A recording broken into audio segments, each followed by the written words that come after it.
Okay, Carrie, go ahead. One is the CERB taxation update. The other is the gypsy worm update.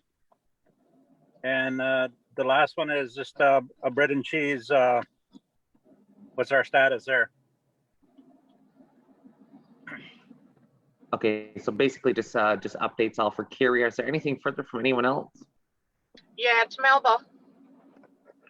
Melba? Yes. Kayo the bunny.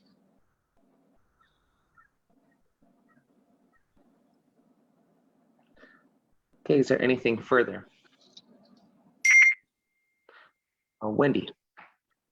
Can we talk about the vaccine outreach and what's going on and the status of that?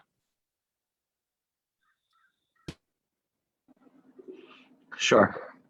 It'd be nice to. I know we can have. I can provide some updates on those pieces, but I'm wondering if there's. I don't see anyone on the line, like Lori Davis Hill, who could probably provide even more further updates. Nonetheless, we'll get to that piece. Is there anything further? Mark, it's Hazel. Yes, I have. I'm not sure if it should go in camera because it has to do with job posting. Okay, did you want to wait for that then, Hazel? I think because it references a foreign employee. Okay, so we'll wait for the in-camera portion of that piece for that agenda item. Okay, that being said, I do have a number of updates. So Carrie, Melba, and Wendy, can I then now have a motion to adopt the agenda of April 13th? Is there a mover? Moved by Audrey, second by Melba. All in favor? Any opposed? Seeing or hearing none, motion's carried. So welcome, Six Nations. This is our General Council agenda for April 13th. We just adopted the agenda with a few additional new business items. We've also already heard from our opening address, Amber Squire, and Yawa for Amber for doing that. That leads us right into our delegation and presentations. We do have three presentations or delegations this evening. The first being Palliative Care Project, and I believe the speaker will be Lori Montour on that. We'll then lead into the Gawanil Public School. And then lastly, the Roger and Explorenet MOU. So that being said, I want to welcome the team of the Palliative Care Project. I believe Lori's on the line, Lori Montour. Yes, I'm here today with Verna Fruit and Caroline Taylor Hill. So we're in our boardroom, and we'll all be taking turns to speak tonight. So I'm just going to try and share the screen.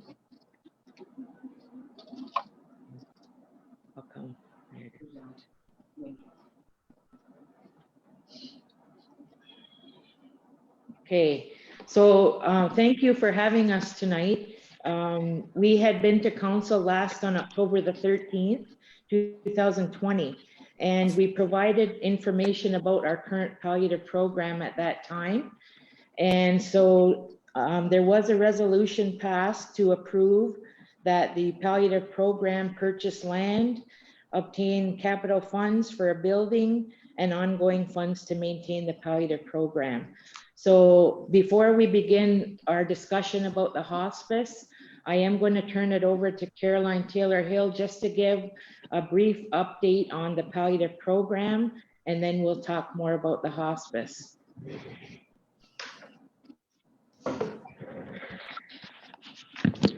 Good evening, everyone. To date, since January, we have had 16 home and community client deaths with a diversity of end-of-life client and family experiences. Our current number of palliative clients is 23. Palliative care is more important than ever in a pandemic. The pandemic service protocols have impacted the delivery of palliative care services to our community clients. It has highlighted the need to expedite a hospice and additional resources. The percentage of palliative client caseload is reflective of community health care needs for the terminally ill, the complex care, and trauma. The complexity of our palliative clients being discharged home is stressful, overwhelming, and places great demands on family and caregivers. Home and community care hope to build upon our palliative team to enhance the quality of care for palliative clients.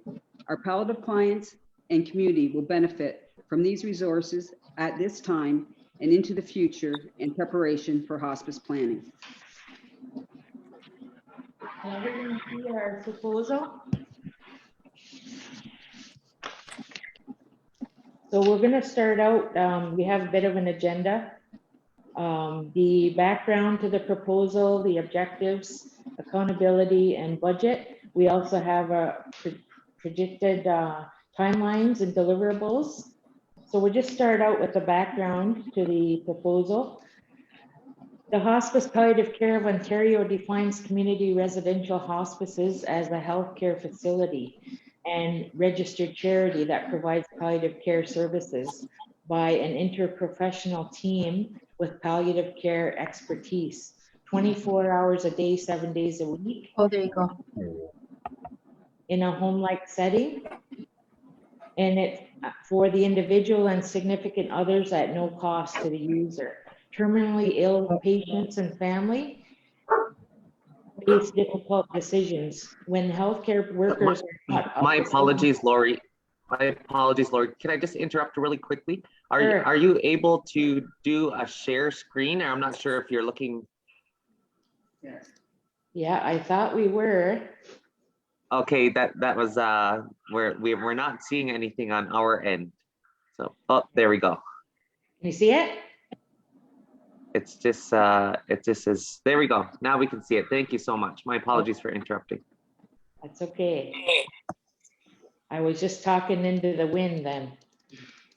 All right, so to carry on, terminally ill patients and their family members are facing difficult decisions when healthcare workers are not of the same cultural background as the patient. Communication and decision-making take on new challenges. Some of the challenges that arise when dealing with end of life for our community members and their families can be made easier when they are being cared for competent members of our own community. And our Six Nations community members have responded in a community needs assessment, expressing their desire to be cared for at end of life in their own community by our own competent community caregivers with access to 24/7 basis. Residential hospices allow people to spend their last days where they choose, in a caring home-like setting, surrounded by family, friends, and supported by compassionate care. During the third wave of the worldwide pandemic, when external health services may be at a minimum, and this is where we're at now, maximum, it leaves us caring for these individuals in our community. And we've experienced that already. So there's a few specific objectives that we're currently working on, and basically to work with Indigenous understandings of palliative and end-of-life care to assist in developing a residential hospice. And it would be the first Indigenous hospice in Canada. And with the Haudenosaunee philosophy incorporated into the care, we will provide at the hospice, our hospice committee, which is basically the three of us at this point, will include both traditional and Western partners. And B, to generate culturally appropriate hospice model of care for community members who choose to die on Six Nations territory, and develop an international repatriatism pathway to bring our communities home if they desire to do so for palliative care. And C, introduce the palliative approach to care and advanced care planning to Six Nations community members so that we can assist and support them as they begin their disease trajectory to end of life. And D, empower Six Nations healthcare providers to be catalysts for community change in developing palliative care and supportive policy frameworks, such as a community hospice encompassing both traditional and Western practices. So I'm going to turn it over now to Verna to continue on this part of it. Good evening, everybody. I'm just going to get the controls here. So thank you very much for allowing us to present tonight. This next portion of the project is, it's basically the body, and it's quite specific. I won't go through every item, but just as we go through it, it describes what we have in mind as far as specifics of the hospice. We're looking at a 5-bed residential hospice, and we truly want to make it unique and incorporate all our culture has to offer. And as we go through, you'll see that, you know, we've included a room that would be available if families didn't have the space to have visitation for their loved one. We've thought of all that. We've included area for a garden, and looking at traditional herbs and so on. We're looking to you, thankfully, for 5 acres of land, and that we could build on.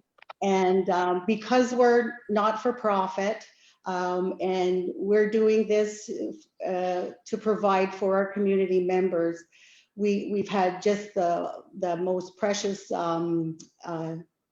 donation or from a family who want to honor their family member's life, and they've offered to build this hospice for us. And I mean, this doesn't usually happen with the hospices in the surrounding area. So again, we're looking to you for a recommendation that we can proceed this way. We've initially met with the donor family. We don't want to say right now, they haven't given us the okay yet, but certainly they're very willing to sit down and discuss, and they'll build it wherever we want it and however we want it. And so this is our plan here. And they want to do it quickly. So you'll see as we go through. So I'll just quickly go through the description, the specific requirements. So we're looking at a maximum 10,000 square foot hospice. So these are just some of we're looking at 9-foot ceilings. You can just go quickly through, Lori. We'll just scoot through this, and I know you'll have a copy. You can look at it at your leisure, but the donor has this experience, and they're willing to provide all of the necessary building materials and so on, and basically turn the key over to us. The residential area, we're looking at 5 bedrooms. 2 would be bariatric, which means we know that as a people, you know, we're not small, and we're you know, we recognize that. And so meaning the door frames would be wider, the equipment would be larger. Guest lounge, quiet room, multi-purpose room. You know, we're looking at all of these things. Specifically with the pandemic now, and looking to the future, we're looking at a room with negative pressure so that we could, you know, probably take a COVID positive community member in that room. So these are, again, all of the different, we can just kind of go through that quickly. So again, the nursing area, we'll get into staffing in a minute, but we're looking at, you know, having a pharmacy there, a staff area. We want to certainly keep it as safe as possible with all security as far as medications go, and record storage, a lounge area. You can go with them, Lord. Yeah. So as we proceed, so family common area, this is so important because we know that, you know, we as a community, family is so important to us, and then the palliative approach to care, the unit of care is not only the person receiving the service, but their family as well. So we really want to make this their area as well. Meeting room, of course, counseling office. We could have some day programs, you know, have massage therapists come in. So all of these things we're looking toward. Of course, there's all of the mechanical part of things, and we need all of this, you know, the laundry, communications, all of these things according to code, of course, and our donor builder acknowledges that this would be the case. The outdoor space, we're looking at probably a 2,000 square foot area. So that's it, all in all, probably five acres, maybe a little bit more. So just some other objectives that, you know, we wanted to include is certainly that, you know, letting you know that we have this donor. And of course, we want to have everything, you know, accountable and take direction from our council, and would share in a meeting with the partner and to be able to get this started. And truly, he wants to turn the keys over in January 2022. The next big part of it is we have to look at sustainability. So we've got it built, and that's major. But then we've got to keep it running. So then what we've done is we partner with Hospice Palliative Care Ontario, which we are a member, and so we would implement their standards. And this next bit of information is taken from an environmental scan of Hospice Palliative Care Ontario when they looked at all of the surrounding hospices. We would need to set up a charitable donation fund because we do have to make some money. And so we already have in place a volunteer program that's ready to go. And so probably urgently, we're looking at this amount of money for a volunteer coordinator because we need to get started with the fundraising right now. Okay, Laura? So accountability, as I mentioned, we would certainly abide by the Hospice Palliative Care Ontario standards. So what they look at is what we've been doing through the years. I mean, the Indigenous Wellness Framework, I'm sure a lot of you have studied that and know very well that as a community, we don't just look at the physical aspect of things. And that's what the palliative approach to care is all about, is that we look at all the different 4 areas of our life and the needs in our life. And just because you're told that there's nothing more that can be done for you, that doesn't mean you don't deserve, you know, empathetic, spiritual, emotional care. So we'd certainly look at doing that. We develop a treatment plan for each client.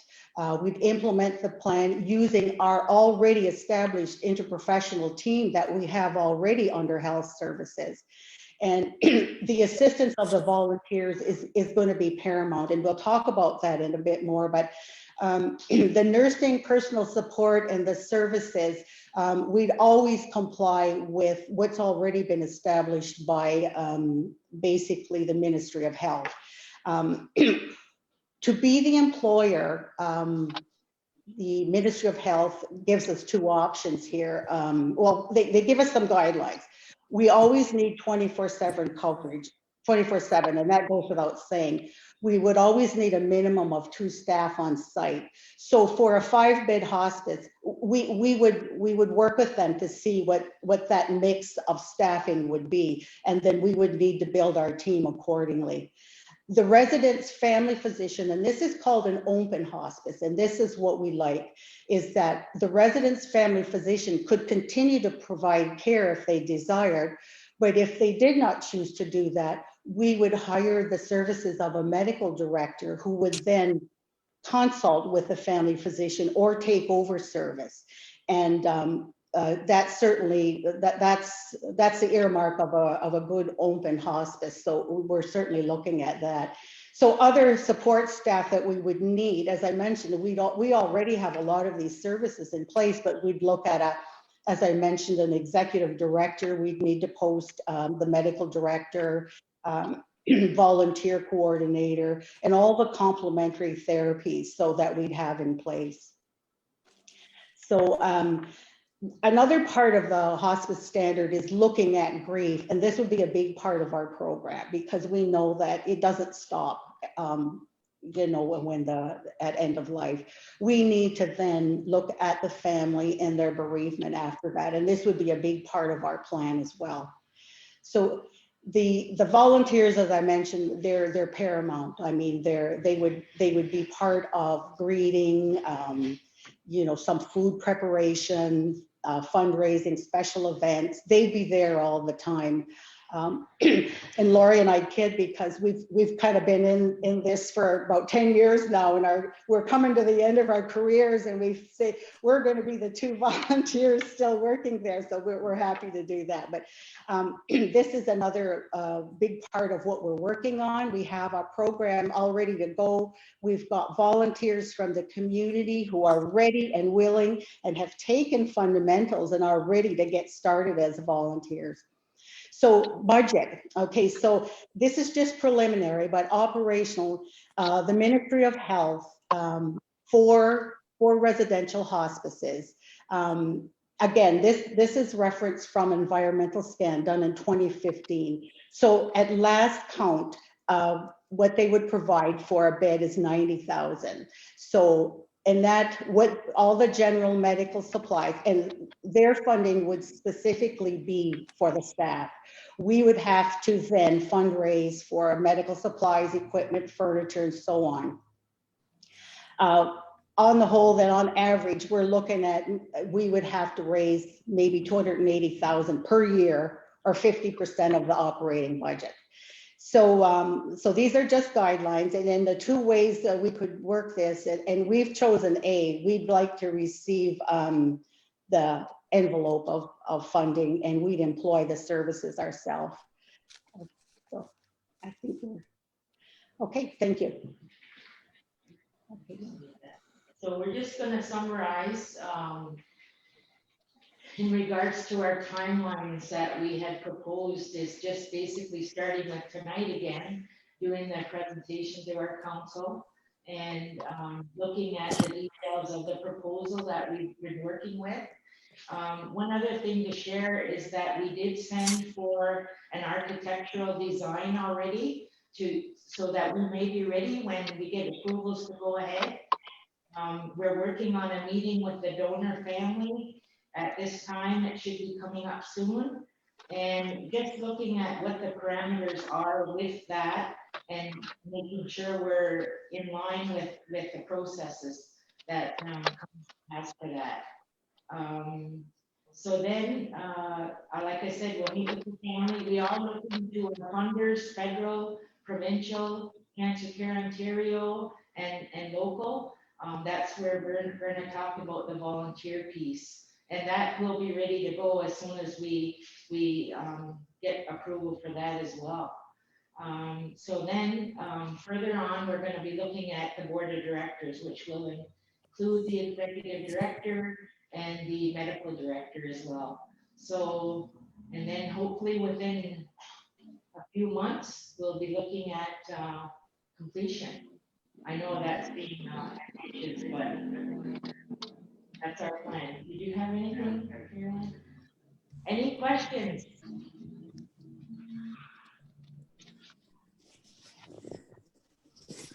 Okay, thank you, ladies, for your presentation this evening. Now I want to open the floor up for any questions or comments. I know I do see a couple in the chat as well from our communications. But first, want to acknowledge our council and see if there's any questions or comments from any councillors. I see Councillor Nathan.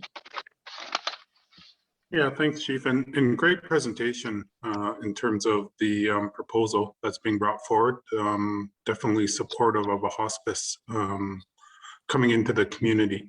I'm just wondering if you can quickly just expand a bit on the governance piece. I know you mentioned there's going to be a board of directors and a directing doctor, I think you mentioned. But what's the contemplation of the how the governance is going to be set up? How many board members? Is it funded? Are these items funded going forward? And how many from the community will be on there? Just some sense of what that governance is going to look like for this going forward. Okay, thank you, Nathan. Well, certainly it's a work in progress. At this point, as Lori mentioned, it's the 3 of us so far, and we're looking to the political folks and community members, traditional members, to all sit on the board. I mean, at this point, we're looking at it being volunteer because we're not for profit. So, you know, the big part of our work is going to be sustainability. And I think when we were part of the research project with Lakehead University, we worked very well with what we had as a committee that basically was actually a board of directors, I guess, that had all of our director involved and, you know, different community members, Lori and myself. And, you know, we just looked at all of the planning and I think that's how we're going to attack it. Again, you know, it's a work in progress, so we know we've got a lot of work to do, but we would certainly the executive director position certainly would be paid, as would the medical director. And again, yeah, we'd likely need some consultation, you know, with the council assistants there as well. You know, just keeping everything accountable. Mm-hmm. Okay, thank you. Thank you for your question, Nathan, and your response as well. I'm just going to request if I can ask you to stop sharing your screen just so I can see all the participants on the call. I could just make that request. Perfect. Thank you for that. I do see a number of hands being raised now. My apologies. I'm going to go to Councilors Helen and then over to Wendy. No, I just wanted to say I appreciate your proposal. It's very well done. And the question I had is, where would you want it located? Around the village or out in the country, or does that make a difference?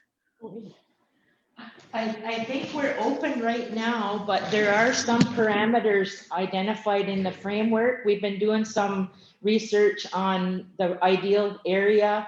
We're looking at a quiet area, likely in a wooded area, as well as we actually would love to be along the river if that's a possibility. So we did pose this question to HSC to see what lands were available through council. And if not, we're still looking for donation. So we're open to whatever we can accommodate and what's available right now in the community. Okay. And I just wanted to say too that you know, we can really appreciate that we have a donor family willing to help. And I know we really need a place like this. Yes.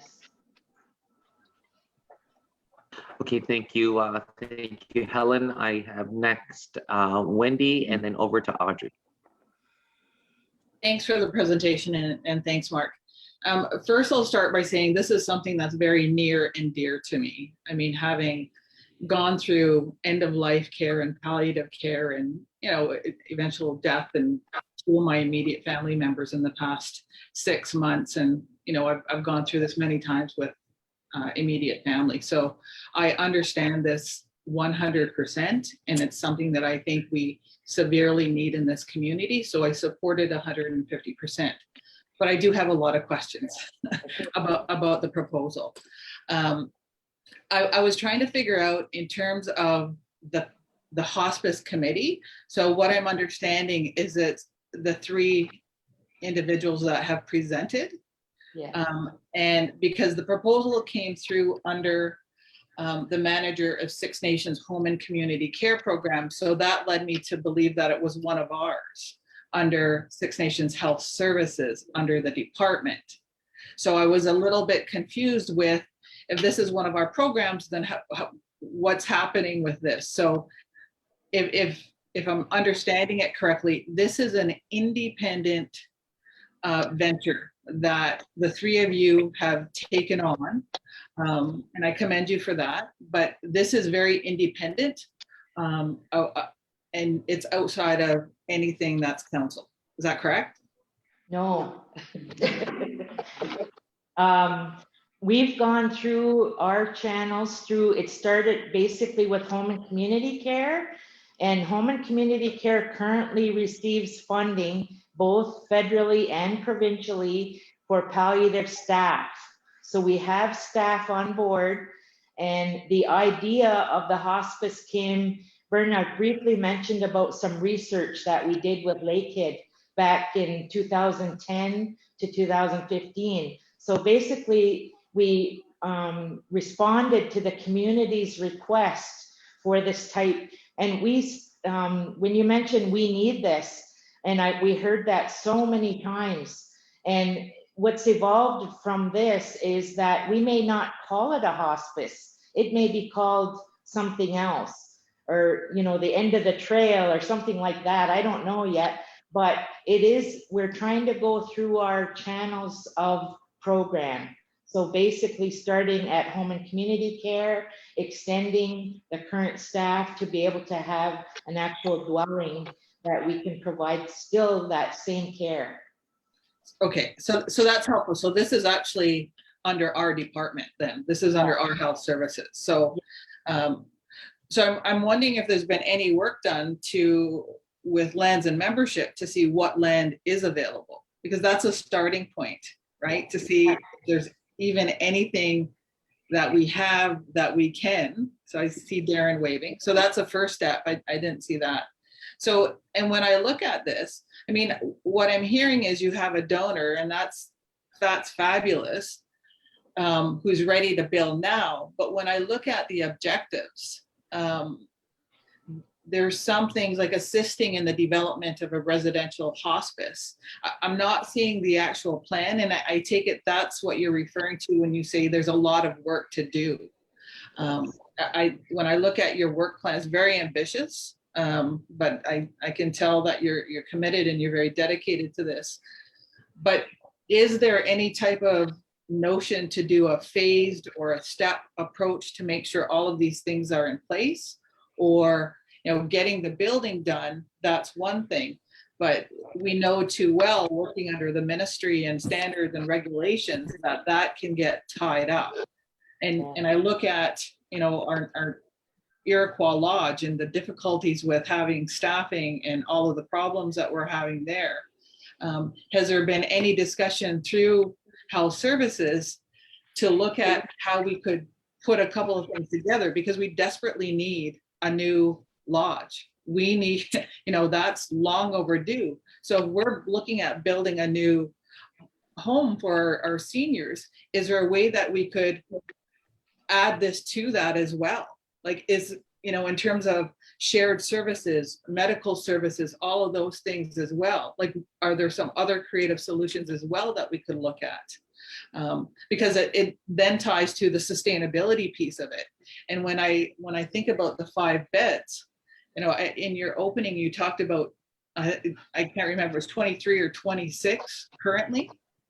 I mean, what happens if that need is more? So yeah. Why not 6 beds or 10 beds to make sure that we've got that room? Because we have large families. I mean, I know from personal experience, end of life, you got people who gather, they're there, and it can be long-term. So there's a lot of things. So those are some of the questions that I have. And I absolutely support it. I think we need to do this, but I think there's some steps and there's some questions within the process of how to get there. So I'll stop there. Yeah, you bring up very good points, and even a different perspective on the long term of it, and how does this collaborate with the existing needs in the community. And so we look to our leaders, our director, and this, like I said, we had to combine our talents, I guess you'd say, as nurses to come to where we are now. And in palliative is not something people really want to do. It just kind of comes to you. It's something that you have a passion for. So, and we've even found that currently with the current staff that we have. And you have to have a good mix of compassionate people to pull it through.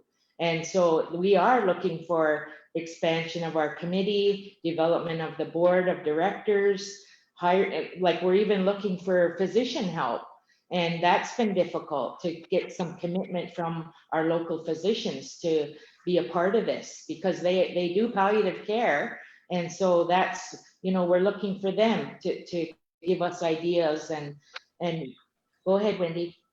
So I guess one of the things I'm having difficulty with is it almost sounds like there's a disconnect. I mean, all of the hard work that you're doing and pulling this together, that's why I thought it was an independent project. Knowing that it's under our own services, it raises a lot more questions in terms of what we're doing. So I'm a little bit confused by that, but I think, and I agree with you 100%. And people don't realize what's involved with end-of-life care and palliative care until you're in that situation, and it's extremely hard. So, and that's why I say there's such a great need for this. But so I'll stop there, and maybe through other questions I'll get some answers too. But well, we're willing to sit down with whoever and be a partner and consult. And like Lori mentioned, we've already developed our palliative program. Now it's in existence. And I think our last presentation, we wanted to show you that we've developed the expertise to care for folks at end of life. And Caroline here, she's the palliative case manager, and we work with the external partners. We've had a memo of understanding with Stedman Hospice in Brantford, and that's how we've dealt with things to this point. But through the community needs assessment that was done, we heard from the community that they wanted to come home. And I guess the pandemic now has been a catalyst that's kind of pushed us on a bit more, knowing that in the first wave, we couldn't access any hospice beds for community members, and we knew they didn't want to leave the community. So I think we all agree that that's kind of the catalyst that's got us going with it. So, but we're willing to sit down and talk. Okay, thank you,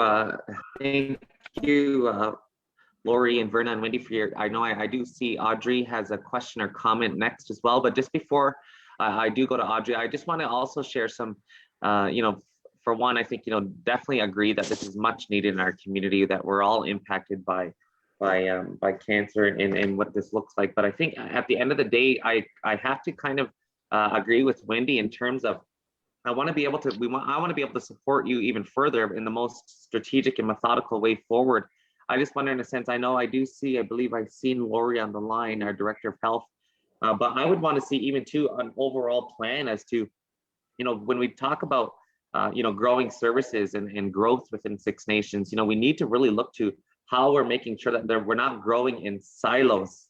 Like the silos aren't growing, we're breaking the silos down and we're continuing to grow collectively together. And I think that might be some of the questions and concerns, if I'm mistaken, Wendy, or not, that you are trying to get to as well, is trying to understand, because that was for me a little bit confusing as well. Very, very thankful and gracious for the family donor that has come forward. Again, very much needed in this community. But I would just rather see if we do look to, putting this together in the most meaningful way so that it goes a lot further, right? And that's something that I would like to see from our Director of Health, as to that plan of like Councillor Johnson had alluded to, the fact of our Iroquois Lodge. That's also something that's very much needed, in desperate needs, right? So could this be an opportunity where a silo's broken and these two projects are coming together? I'm not sure. Is that what community wants? Not sure. But again, we both know that the needs is very much wanted and needed here. So I think, nonetheless, I think more work has to be done internally on our side as through health services as well. Or if it is, maybe we need to be even just further communicated on those pieces. Audrey, question or comment? First of all, I would like to commend this group for the hard work that they've done and the leadership. It's really obvious and apparent that you're listening to our community. And I think anybody who has heard this and has experienced it, all feel the same way, that they do need to have a special time with their last goodbyes to their loved ones. And that's the respectful part that I really appreciate. Tonight on our agenda also, we have Iroquois Lodge looking for land to build the Iroquois Lodge. And I think that at one time was one of the recommendations that we had when I sat on the Iroquois Lodge Residents Committee. And that was one of the things that they had also recommended, that the Iroquois Lodge have a section to it, which was larger than they have now for palliative care. So my also questions are when you go and do the staffing, are you going to have almost like a replacement list of staff, and also to make sure that you have enough money for when people are ill or have to be away from their job, as well as when you do the outdoor garden, will you be contacting local people and local people to help build it and local people to help work in the garden and etc. Those are my questions. And again, I thank you very much. I appreciate it. Okay, I'll start. Yes, those are very specific considerations. Definitely, we would love to have local builders and gardeners, and even like the traditional medicine people. We want to incorporate a lot of that, and outdoors is very important in our healing and our, you know, a sanctuary area, so that we can be at peace and, you know, enjoy those last days, if that's what it means to go there. But as far as staffing, yes, we'd have to look at what the requirements for a 24/7 area would look like. And we would have to have specially trained staff for that. In our collaboration with Hospice Palliative Care Ontario, they do have standards and they have the guidelines. So we would work with them to look at the appropriate staffing complement based on the number of beds that we end up having. Thank you very much. Okay, thank you, Audrey. And Lori and Verna, is there any further questions or comments from council?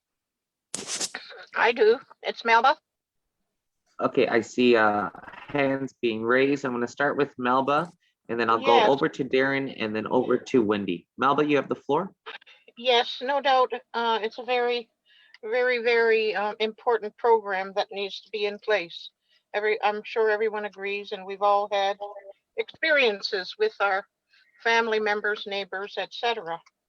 And there has been some questions asked that are very necessary. But I will first go to the donor. I think that's very, very good of a donor to actually have this hospice built. Now, I'm wondering if the request could go out to the community. There's a lot of land, even though we have a little bit of land, considering our increase in population and, of course, our younger people wanting to build and with their families. So you need 4 acres, and I would ask that you request out to the community for 4 acres. We have quite a bit of land, I think, along the river, especially on 7th Line. I know we do, and I know some people who actually own those acres. So that's a very quiet area that could be pursued.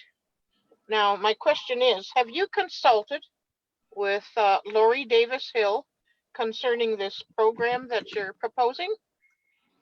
Yes, Lori is fully aware. We've been doing briefing notes with every step of the way. She's up to date on where we're at with consultation and our meetings with the LIN as well as FNIB.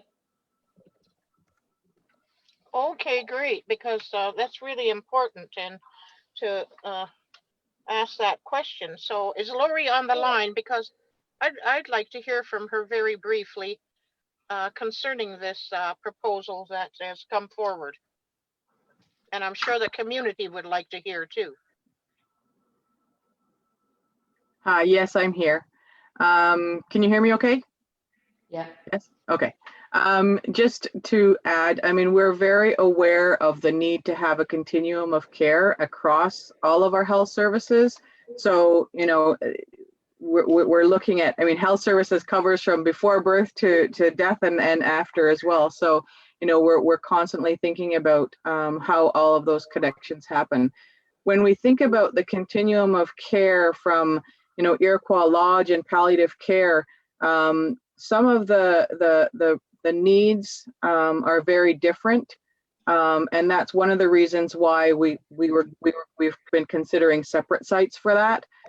We do have beds at the Iroquois Lodge that are designated for palliative care, so it's a challenge. The Iroquois Lodge community, you know, wants to be near town, like near I say town, but, you know, to be able to get out of the lodge and go to Tim Hortons and things like that. So that was important to them. So, you know, that's why we're looking at, you know, sort of downtown Oswego as a location for a new lodge.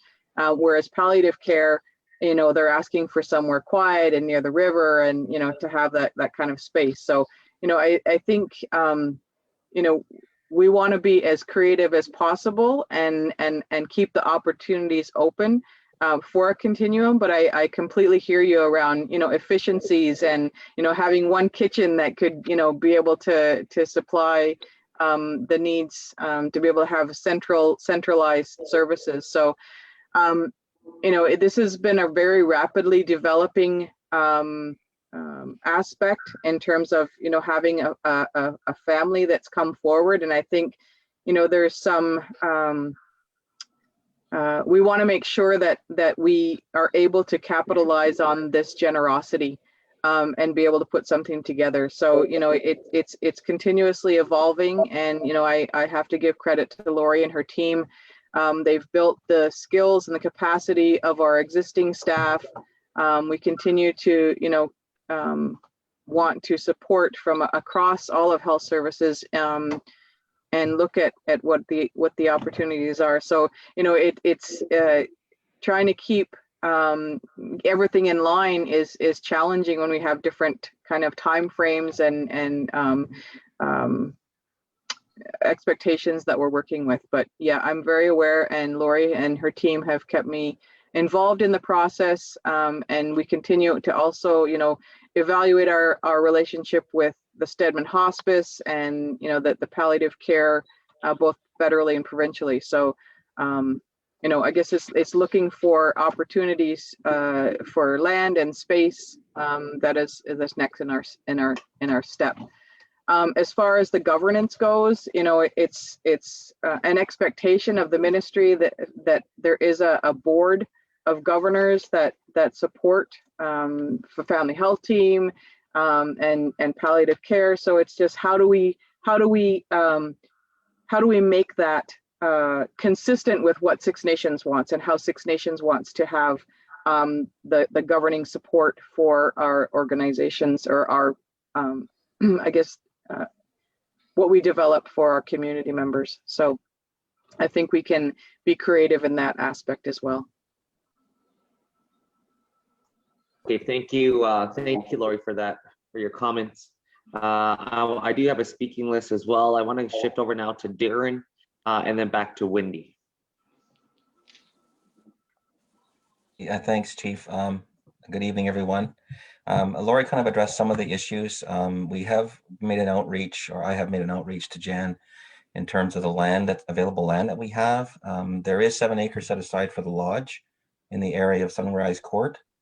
So you know, the option of looking at that in terms of those considerations of whether we can combine facilities or not. I mean, we can look at that in terms of the scope of that location. There's many factors, obviously. There's access, servicing, you know, all those other points that Lori also raised in terms of the different users and user profile and what they're looking for. The land that we do have along the river is in a flood area. So unfortunately, it may not work. We do have other parcels that are woodlots or next to woodlots because of our carbon credits. We're trying to acquire more wooded areas. So there's other options. So certainly I just wanted to kind of update everyone that this did come to Human Services, and there has been some follow-up on that and more to come. But broadly speaking, I think that the the land use, or what I like to call it is best use. Nathan knows I like to use that word, best use. Plan is something that we're actioning as well. So not just ban our own ban lands, but where is the best place? If we're looking at donations from members, where would it be best suited? We don't have permitting here. We don't have rules about that. So, and if we can develop a plan that's like a best use plan, what's the best location for this? What's the best location for that in a context of a larger plan for the community, longer range plan for the community? Then it'll help inform what our community does, whether they develop their own businesses or operations on their CP lands, or if they choose to donate. So these are all like assets, or I guess I would call them information pieces that have been lacking for decades, well, ever since the beginning. So these are things that we're working on. But certainly in this particular instance and others that are coming forward, we want to make sure that it makes sense. We want to make sure that it meets the needs of the project, and where we can have sustainability, not just in terms of dollars and cents, but land use or best use. That's also a consideration. So we have these talks at the Environment Committee as well quite a bit. So I just wanted to kind of give that sort of a broader update and kind of put this project in that plan. Okay, great. Thank you. Thank you, Darren, for your comments as well. I'm going to now go to Wendy. Yeah, thanks. That's helpful, Darren. I guess I was a little bit taken aback by Melba's question, because this did come from committee, so I would assume that's health services, right? So I guess I'm interested in what's the next steps. I mean, I hear that there's a donor. Capital is a big part of this. So if the donation is tied to a build in this fiscal year, then what has to be in place with that? How do we put the appropriate focus on this and put the appropriate planning resources in and support the 3 staff people that are doing all of this work? I mean, there's a lot of work to go into that capital and to do all the architecture, to do all of that infrastructure, to do all of those things. We've got the 7 acres. Is that big enough for the lodge plus this? I mean, we can always plant trees. We can always do things like that if we need it, but this is 5 acres in itself. So, I mean, looking at those pieces, I mean, there's so many things in the air right now with moving this forward. And I think we have to have some focus on this if it's going to happen. And when I look at the plan, it's a year. So it's, that's not a long time to pull all of this together.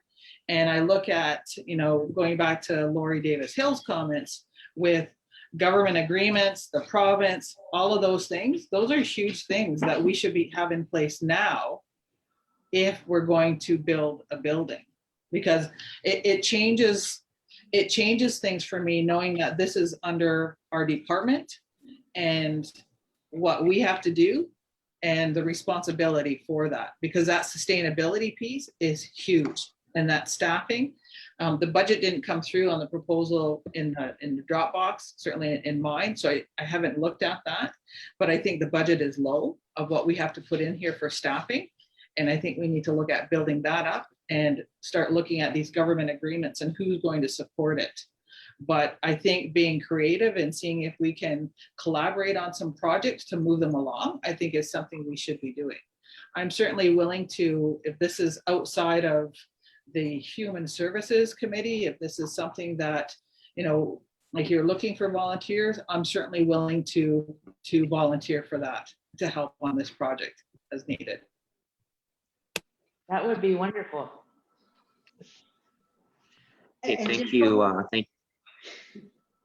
Oh, my apologies. Go ahead, Lori. I was just going to add that just to follow up, the donor family, when we sat down with them, they're very willing to sit down and meet with council and our committee, and they're very agreeable, and they've even suggested that they have land as well. So it's open basically. So I think that's the key next step is that we sit down with them and we talk like we're talking here, and everything's coming out and we get it all settled and so that it can happen. Thank you.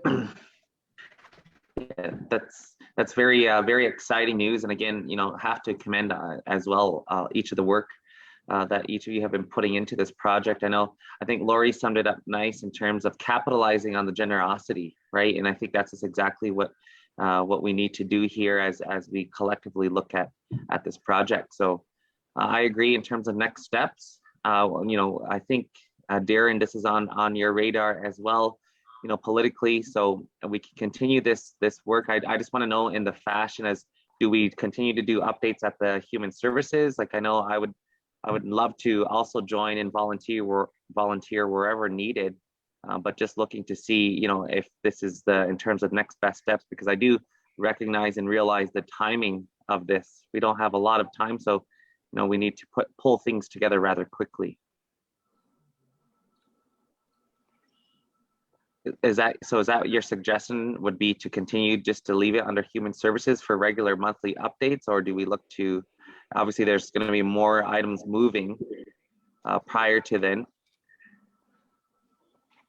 Yeah, we're in agreement with that, reporting regularly at HSC, and we'll be pulling on our volunteers that have, said they would help with the planning. And you've given us a lot more to look at and follow up on after this meeting. Okay, that's great. Well, thank you so much. Again, can't thank yous enough for all of your work, and as well to the family who is looking to donate this project and the capital to this. It's very, very extremely grateful for that. So thank you, and Nyawa. Thank you. Can we get a motion then to accept as the proposal as information at this time? Is there a mover to that effect? Moved by Audrey. Seconder? Second, Melba. Second by Melba. Are there any further questions or comments to the motion? Just want to recognize as well in the chat, I know Councillor Hazel has been having some issues with her technical issues with her iPad. So she did just put in the chat that she totally agrees that council support this palliative care plan and that our community members deserve the very best. So just wanted to share Hazel's words as well. There's no further questions or comments to the motion. All in favor? Chief, I declare conflict. Sherry Lynn. Oh, my apologies. Thank you. Councillor Sherry Lynn Hill Pierce declares conflict. All in favor? Any opposed? Seeing or hearing none, motion's carried. Again, thank you so much, ladies, and we will look to continue to move this project forward as quickly as possible. So, Nyawa. Thank you.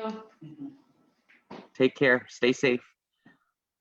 Okay, Council, that leads us into our next presentation, which is Gowanio School. I believe speaking on their behalf is Ruby Jacobs. Welcome. Good evening. I know, Ruby, you could. Good evening, Ruby. You could introduce, I believe you have some of your members and to your board, as well as your principal on the chat as well. So maybe if you want to introduce your team. All righty, and we're very happy to be here, and thank you for the opportunity. I think Elva would be on, Elva Jameson. Christine Jacobs. You can say you're on, folks, if you are. So Cecile Akawenzi, Rose Miller, Jeremy Green. They go no and Jim Woodruff. And we've asked Kevin Sand to be here and Amos Key. They're key supporters and have been assisting us along the way as well. So we're here. Now, everyone. So, like I said, thank you for letting us have a moment for this presentation, because we need to get moving again, as well as I know you have a lot of projects, Council, but this one's been hanging around for 33 years. So we're really ready now to go forth with this. A lot of work's been done. And I'm just going to do highlights here and then the folks will join in. So the school program for capital is now ready to proceed. And we're looking for our Six Nation elected council partners to help us negotiate this funding for the construction of this new school. And it's timely. We're ready now, and we're hoping to get this funding. And our first step is to approach ISK, because Six Nation of the Grand River hasn't released ISK from their responsibility of education for Six Nation students. And these children, as we all know, go to school in an arena, and we're thankful that the owner lets us do that for now. But it's timely. They have plans, and we also need to provide a full educational environment for these students.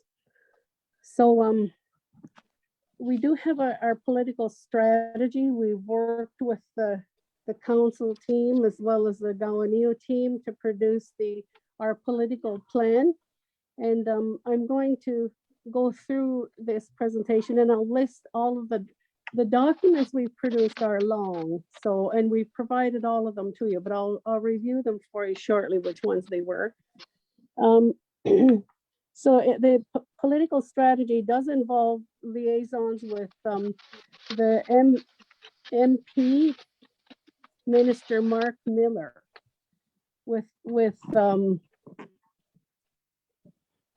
and he recently acknowledges that is his role to one of our supporters, that he's responsible for program and capital education needs for First Nation communities.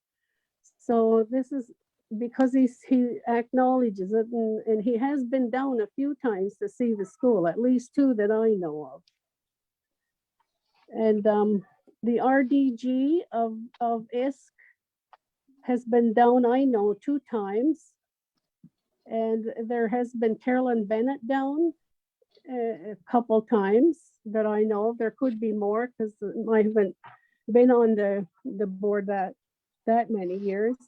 And we wanted to approach or get some liaisons with opposition parties as well, like for example, the Conservative Party. And we have been working with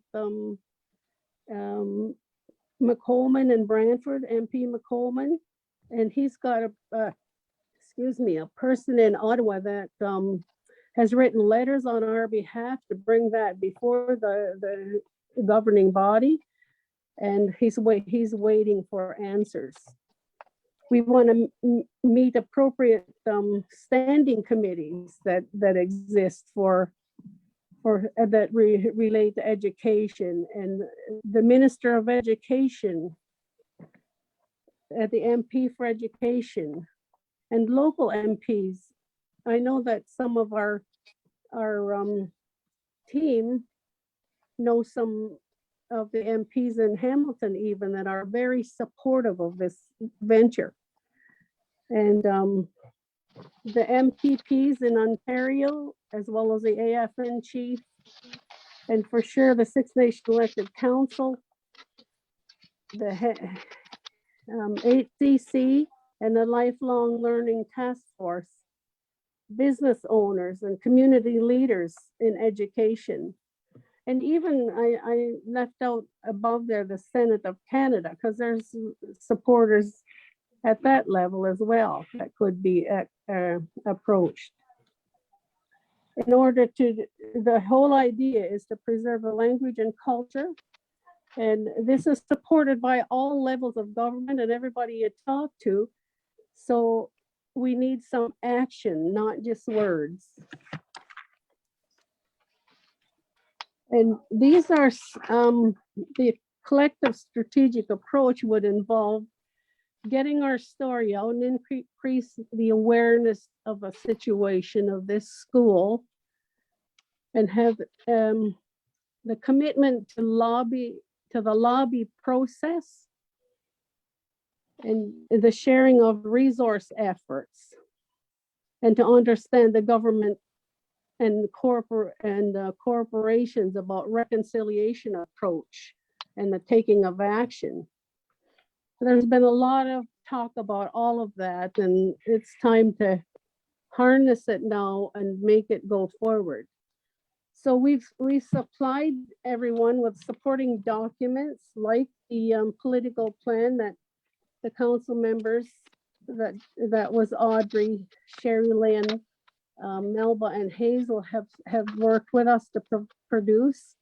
And we thank council for that, the support from those counselors, and they really helped a lot with the development of the plan.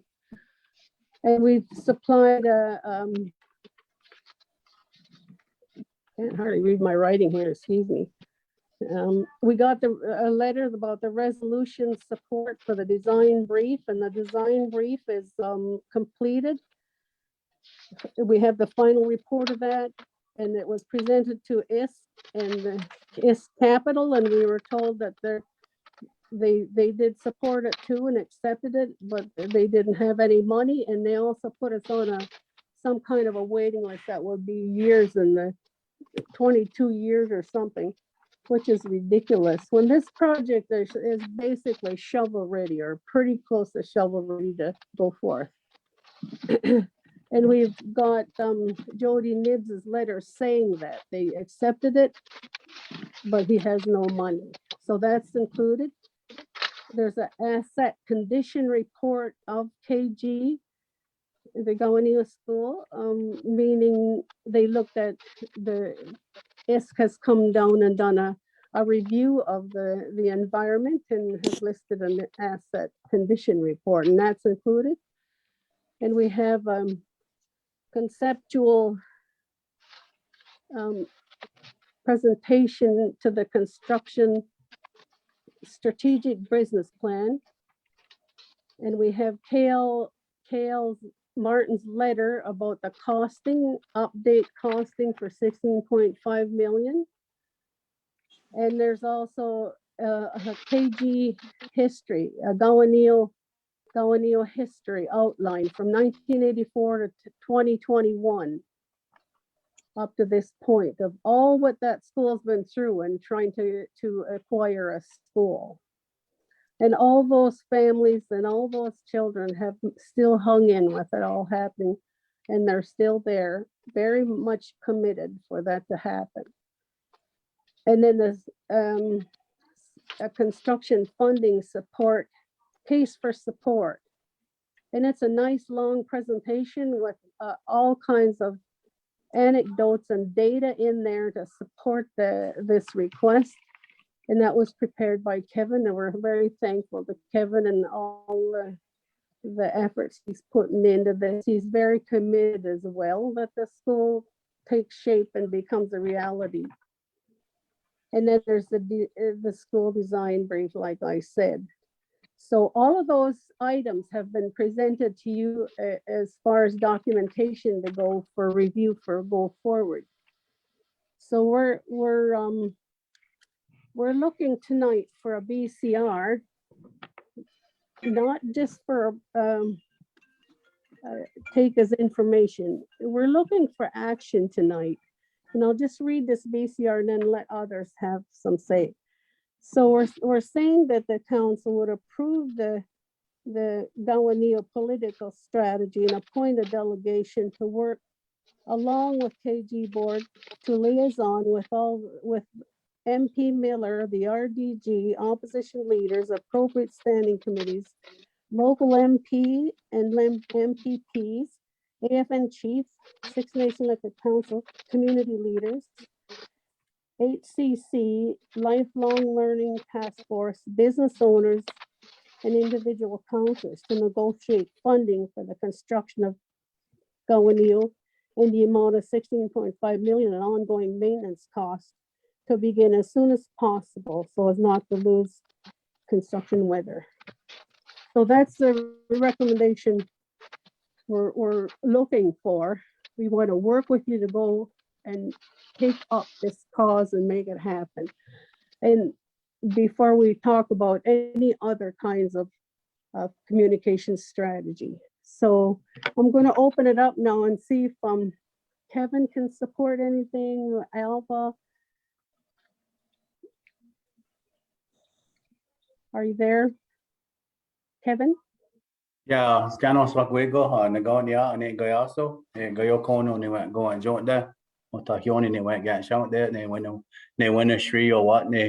Yeah, thanks, thanks Ruby for that opportunity. And I guess one of my principal roles, I guess, with Gawanio is really to assist them with looking at some of the strategic development, taking a look at what we can access from, if we'll say the fallback contingency. Like obviously we're talking political strategy, but my role has been to help out with that business plan for that case for support, talk to individuals about who we can speak to. Like Ruby had mentioned already, some standing committees, some opposition, some other parties. And I think that's an area I said for my okay, so I'm on call. Sorry, my daughter's excited. Yeah, sorry. Yeah. And so I got to get back on track again there. So the business development plan, like I said, was part of the aspect that I'm assisting them as well. We'll see that resource development campaign. I think that's part of the contingency that we're looking at. If things don't go well with ISC, which we're hoping, again, we always have to have a backup. And this is by no means presentation tonight is anything regarding resource development, but we do have those plans in place. We do have fundraising activities. There's a lengthy timeline list of individuals who've been contacted for the past probably 4 or 5 years. And even me being back here again, like I say, there's lengthy consultations and dialogue with individuals to help really, I think, build that case for support and get them in front of the proper people. And I think that's the aspect where I guess with some of the contacts that I have, and I know Amos has been very, very strong as well in advocating. And I know he had some discussions last week as well with Minister Miller going forward. So yeah, for that opportunity. Thank you, Kevin. How about you, Amos? You want to say something about how it went last week? Yes, Scanos Rakwego. I did have a conversation with Mark Miller because I guess I can tell you all that I'm part of the Liberal Party. So I attended their convention and on their Zoom convention last weekend. And when he noticed I was on, he texted me.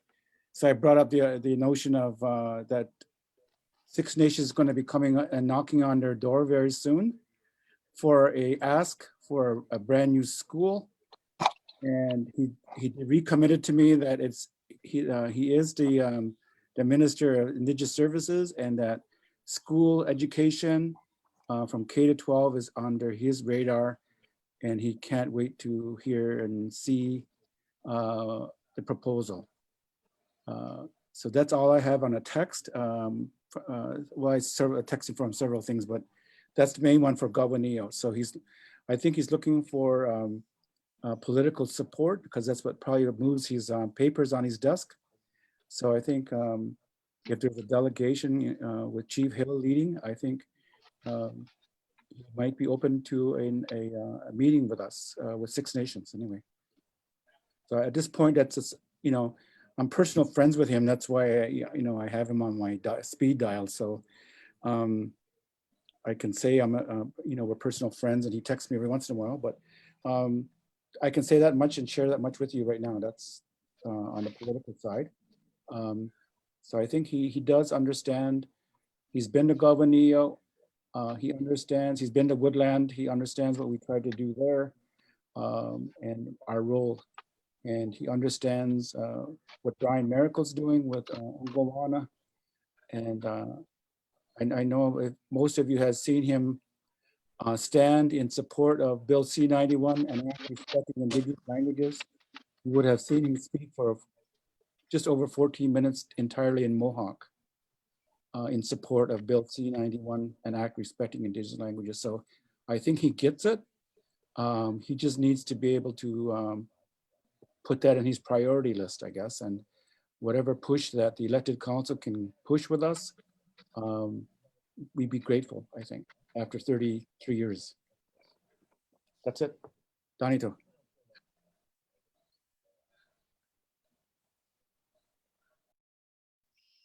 You're on mute, Mark.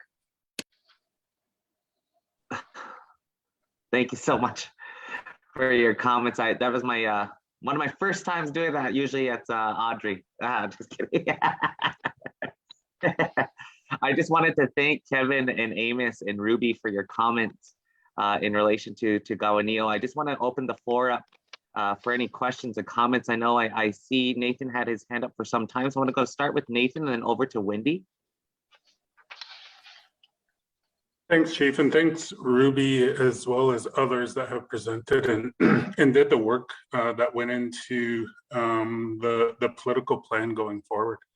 I think in terms of the collective approach, you highlighted the majority of the areas that are required.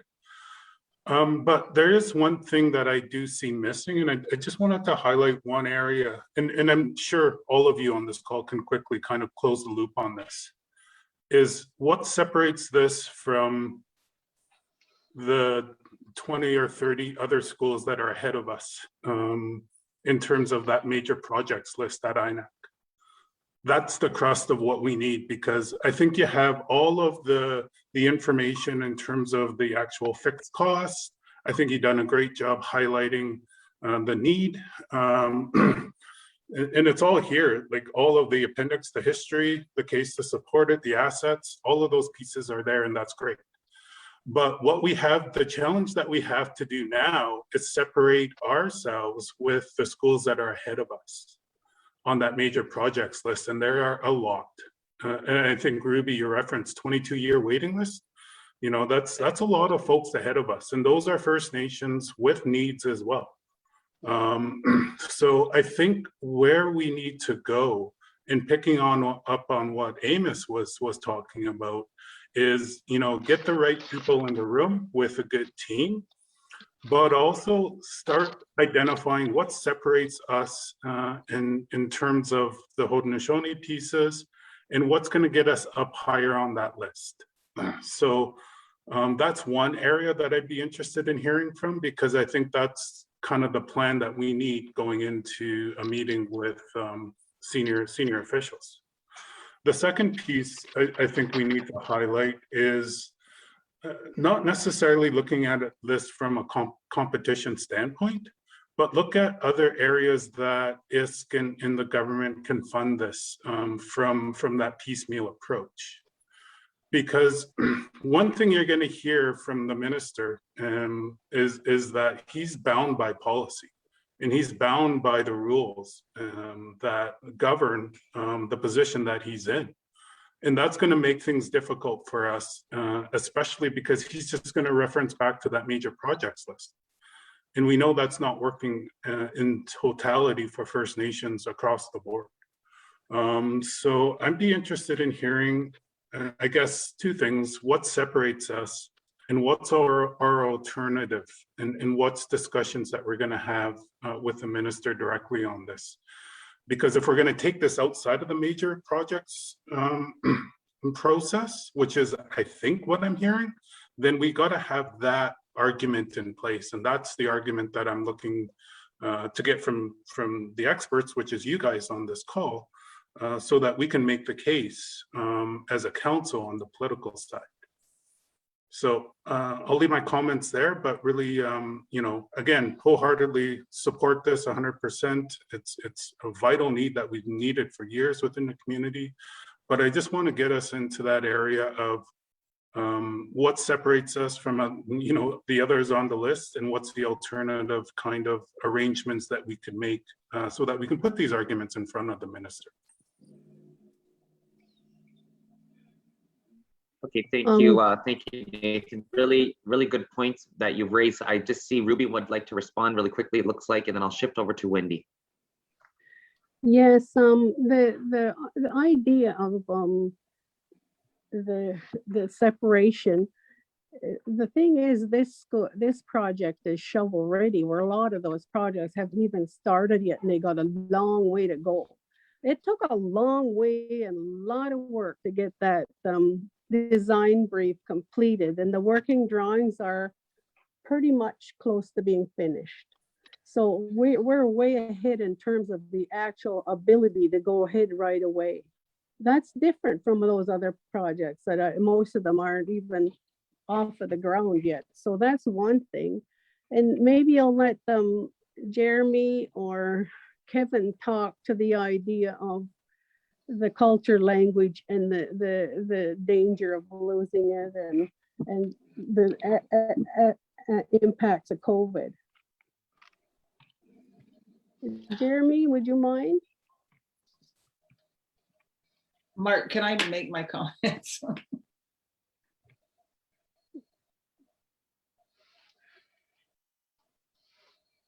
Oh, my apologies. I do have a speaking list, so if I can just really quickly, Ruby, if you have nothing further, I do want to get back to the speaking list, and I'll shift back over to Jeremy. Okay. Okay, thank you so much. So Wendy, you are next speaking. Thank you. So, I mean, I said it the last time this came to council. We have said at Six Nations that language is a priority. We've been saying it for years. We have to do something with it more than just talk. You know, every minister's mandate letter at the federal government includes Indigenous people, includes identity, includes reconciliation, includes language. So it's across the board. And all of the documents, I've seen the work that Kevin has done and others, all the background, all the foundational information is there. It's concrete information. Absolutely, so the case is there. But I don't think it has to be this complicated. I certainly heard the political strategy, and it's very fulsome, but I don't think it has to be that complicated. And I asked this question the last time it came forward, is if the Gowanio board would allow council to advocate and do that work, or if they wanted the independence. And I certainly respect the need and the want to be independent, the families, the students, those involved. I absolutely respect it. But this is political. Nathan alluded to it, and I think Amos did as well. It's political in that the government wants to hear from the council, the elected council, on this matter. At the end of the day, K-12 on reserve education is under ISC. It's a federal responsibility, regardless of what it is. So that's a fact. That's a lay of the land. In terms of going forward, I think we need to go forward with a cross-sectoral approach, pull in heritage, pull in ISC, pull in other ministries as well to do a cost share on this. But we have funding in this community as well. What if we were to set up a meeting, if Gowanio is agreeable to this, but what if Six Nations Elected Council sets up a meeting with DevCorps, with the Community Trust, with Six Nations Council, and we look at what funds we can pool with ourselves from these pots of money, and then we take forward in a case as a match funding proposal. And then we ask the government to come forward and fill in the rest of the funding, so that we're coming to the table, we're saying invest in this. We're investing in it. We've said that language is a priority. This is how much money we have. They have to come up with the rest. That way we're investing, they invest as well going forward. And then we make this happen. So and that's why I say I don't think it has to be that complicated. And Nathan, I think what we have, which sets us apart, is we have leverage, because education is an issue here in the community. The federal government knows it. Let's utilize our leverage to make this happen. So that's what I suggest moving forward. And absolutely, Minister Miller is key. I think he can champion this and pull in the others, but that's the approach that I would suggest. And I think we could make that happen fairly quickly. I'm very optimistic with that. Thanks.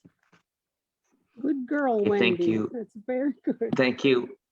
Thank you, Wendy. I appreciate that. And I think also speaks to Nathan's, Nathan's comments in terms of those alternatives, right? And how we can best move forward with this project. I just want to shift over back to give Jeremy an opportunity to share his thoughts on this as well. Well, seguimos en juego, de cuando hablamos, taga yat descoyan dairy, Dr. Jeremy Green, young yats, de hodak grado ni waxanodo, wagatayuni, dana gontege, ni de wagena. The nega dirty watch the lista, Jacobani yoga. De cuando hablamos, the juego was a what got one yo, one is a what they got load on. Thank you all for your thoughts. Thank you all for thinking of Gowanio and for our students, our families, and our community. And Nathan's question about what sets us apart. And when you say us, I believe you're talking about Haudenosaunee people. What sets us apart from all the other nations in Canada? And what I can tell you is that we don't have a treaty with the government, and that we were self-governing until 1924. And up until 1924, through land leases, land sales, rents, the government held on our behalf a trust fund, which is referred to as the Six Nations Trust Fund. This was the national treasury for the Six Nations Confederacy Council, which governed the community up until 1924. At that time, and even before that, in the late 19th century, the Department of Indian Affairs has started limiting Six Nations access to that trust fund. And even now today, that trust fund in the 1830s was estimated to be in the around over $800,000. That's billions and billions and billions of dollars today. And when we go there to ask, this is what sets us apart. That money funded the construction of Canada, the establishment of the Canadian state in the 19th century. They used our money to do it, and they limited our access to it. And this is one of the things that sets us apart. When we go to ask, we're not asking for Canadian taxpayer dollars, we're asking for our money. You say, we want our money, we want access to it, we need this much, give it to us. And to me, that's one of the big things that sets us apart. I like all your suggestions. I think options are going to be the way to go. We know that Mr. Miller is going to be, like Nathan said, tied into his policies, and he'll say, well, we have to follow our policies, our procedures, and you're on 21st on the list, so that's 21 years from now, you may have a school.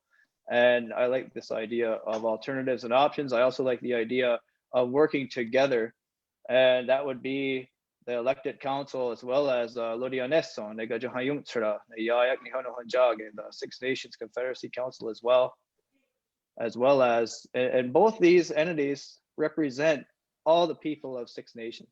There are many different ways to be Haudenosaunee or Haudenosaunee, and we present this united front. I think we'll get a lot further. So, thank you. Thank you, Jeremy, for your comments as well. I want to, I do recognize as well the time and know that there is request and recommended motion, but I want to just really touch back on Councillor Wendy's comments in relation to how we can look to that approach. Because I think, as we, going on year 33, 34, the approaches that we have taken obviously have not worked. Otherwise, we would have a school built by now. So I think we're all committed to getting that school built, right? And so how do we do this in the most, quickest way to do so? And I think I believe that Councillor Wendy had just touched on that piece of, when we talk about DevCorp, we talk about our community trust, and I know this has been something that has come up multiple times, and I know that they also, in relation to the community trust and the dollars that they have, they only spend their interest dollars, which we're well aware of, right? I think that's been the argument for some time at this table, is to how to access more of those funds, because as we know, they're sitting on roughly about, I think it's last time it was about maybe $16-17 million, and only utilize the interest of those dollars. I know that's part of the agreement in terms of where we go, but I think if we could at least get creative, and I know we've talked about these pieces before in the past of how we can get creative on certain projects with those funds. Obviously, that's going to help, or rather depreciate the interest over the years to help, that helps offset the costs to other projects and initiatives. But I think if we could focus in on these one or two big projects like this, even with the hospice, luckily we, have a family stepping up to help offset those capital costs and expenses. But in this case, we don't. But if those are the pieces that we could come together and look to our trust to help assist in the offset of the save to the federal government of, even though this is your responsibility, and to Jeremy's points of, when we're arguing those bigger picture points as well, when we're speaking of, getting to the table of, introductory or exploratory discussions with both Ontario and Canada, I think that that's where we have to be very strategic. And I like Wendy's strategy in a sense to say, this is where we can come together and figure out what we can bring to the table. Now we have this at the table. We need to match it. To me, it's an alternative that is worth exploring so that we can help expedite this entire process. So I just want to maybe if we can just put a pause on there and get some thoughts and some comments around what others feel on that alternative approach. Thoughts or questions? This is Amos. Can I suggest another idea? Sure. When we first started Gawaneo way back in the 80s, at the time, I remember reading an article from the East Coast, and it was a First Nation over there that had gone to Indian Affairs to, I guess, set up a school. It probably was an English school, but nonetheless, it was a school, a new school. And what they suggested to Indian Affairs at the time, that they would carry the mortgage so that they would have to give us all the money up front, but that First Nation got a bank mortgage with a promissory from Indian Affairs to pay the mortgage annually or every month. So that's another alternative. Mark, I really liked your stand when we first met with Mark Miller way back in February 2000, whatever year it was, when you suggested to him that that we need to find a way to access the excise tax that GRE is paying to the federal government, which you stated that time it was well over $300,000. $1 million, yes. You reminded him of that day, and I remember all his scribes were just taking down notes when you mentioned that. So I think he remembers that as well. And I thought, I could have kicked you under the table and said, way to go, but I didn't. That was such a great suggestion to him, because I don't think he realized how much money goes to from GRE to the federal government. And you were able to present it that day. And I thought that was great the way you did that. And maybe reminding him of that as well, if there is a official delegation going from the Six Nations Council. You don't have to go with hand in hand, because hat in hand, because we send them a lot of money. I don't, but the corporation of GRE does, based on our land rights, right? Based on the fact that it's on our territory. So I think reminding a nice friendly reminder of that might also add to the conversation. That's all I wanted to say. So there's two options that you might want to explore. Definitely, and thank you for that, Amos, as well. I think that's where we also need to get a more, concrete political strategy just to that effect as well. I know we've, talked about that on the onset of this term, but to really put something in, get things to paper and to get meetings set up so that we could start to, it really frustrates me. And I know that's what Amos, when we had attended that meeting earlier prior to this, in the beginning of this term, it's frustrating, the fact of how, the country, Canada, owes us trillions of dollars, and yet we have one enterprise that pays from our territory in excess of up to $250, $300 million annually, and yet we're owed trillions. Like, that picture to me does not make any sense. And I think that's where we need to get very, strategic politically, so that we can continue to assert our pressure. And we got to quit asking. We can't just go there and ask and ask and ask, because we're and expect the same results, right? And we need to get we need to get stronger in what we are and know, for one. And when we attend these meetings, because that's where we have to start to get, in a sense of demanding the federal and provincial governments to, these are our needs, and they will be addressed. And I think that's something that if we can all, as a community come together collectively to figure out these bigger ticketed items, that's what's ultimately going to have Six Nations in a stronger stance and position as well. Ruby?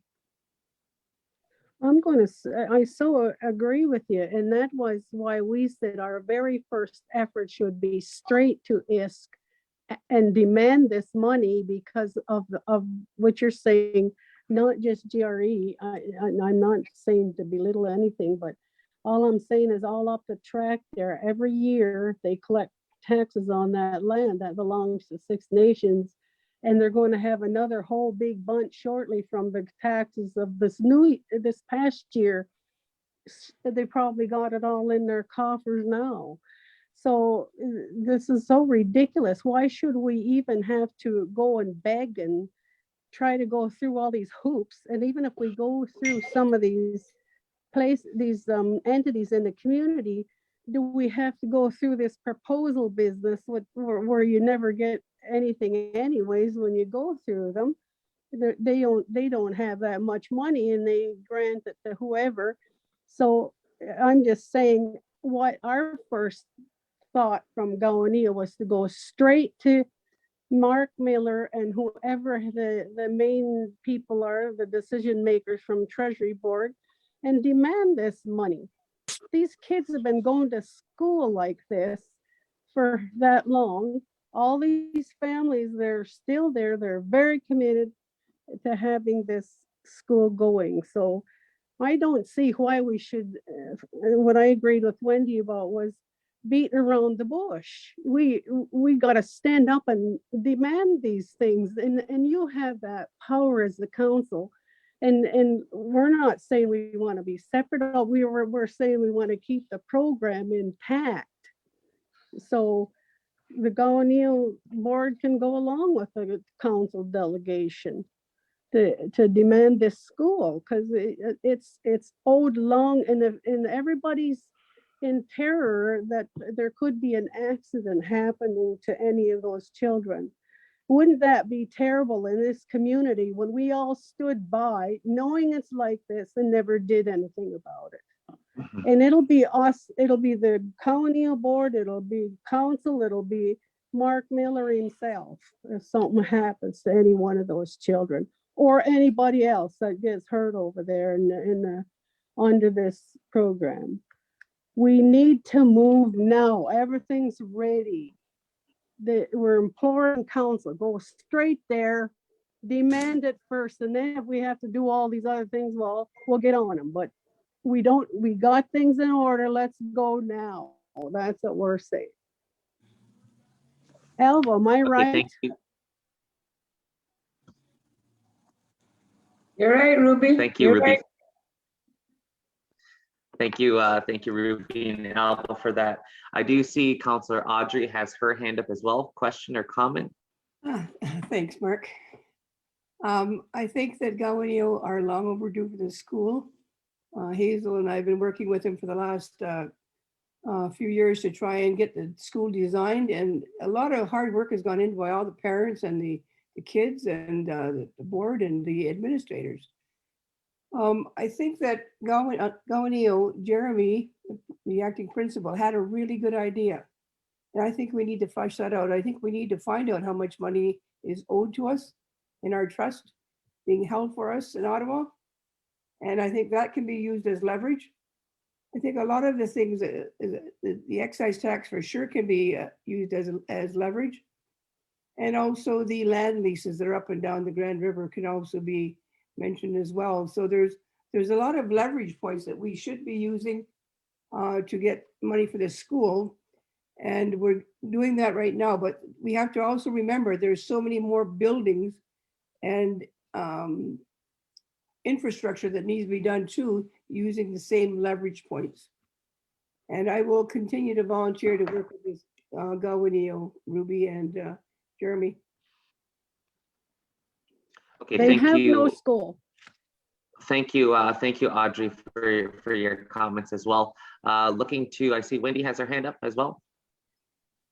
Yeah, I mean, we've talked about this so much. I mean, I clearly understand it. I don't need to hear more. I don't need to read anymore. It's all there. I'm interested in what action can we take? What are the next steps? What I propose is something that I think we can move on quickly. In terms of what the money is, what's in trust, what's owed, we have that. I mean, that's a call over to Phil and Lonnie. They should have all of that information there so we can pull that. But if we're going to be strategic, I think making an investment, because then we're walking the talk, right? We're not just saying this is a priority, this is a priority. We're doing something as an elected council, because I don't want to be sitting here after a 4-year term and the same discussion going on. What are we going to do about this school? So that's certainly what I'm proposing. I'm happy to make a motion to move in that direction.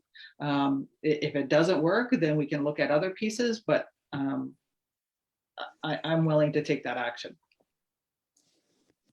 I'll second it. Okay, thank you, Wendy. So just to be clear, and just for our recording secretary, where is she? Shirley, just want to make sure that you're clear. There's a motion on the floor. It's moved by Wendy and seconded by Sherry Lynn. That we move into the direction are you referring to, Wendy, just to be clear, are you referring to setting up the meetings with the trusts in the Dev Corp and act on those right away and start to work on those pieces? Is there anything that you wanted to also add to the motion? So that's what I'm looking at is setting up that meeting to identify what funding that we can pull together, and then coming up with a case where we look at a match funding proposal going forward. I'm looking at a 5-page document that we can then take forward. There's different pieces of leverage that we can use. I mean, certainly the 300 million is one of them. The whole education system is another. So there's lots of tools that we have that we can utilize, but this puts some action to it moving forward. Right? It's harder to say no when you come forward with something like that. Agreed. Okay, so there's a motion that's moved by Wendy. It's second by Sherry Lynn. Are there any further questions or comments to the motion? Yeah, I do. It's Melba. Sure, go ahead, Melba. Yeah, you mentioned Mark, and I guess the people on the line don't know possibly that you have a political strategist in place now. And I understand he was coming to this meeting tonight. Yep. And he is listening. Yep. So yes, Christopher is on the line. He just started as of last week. This is actually his first meeting.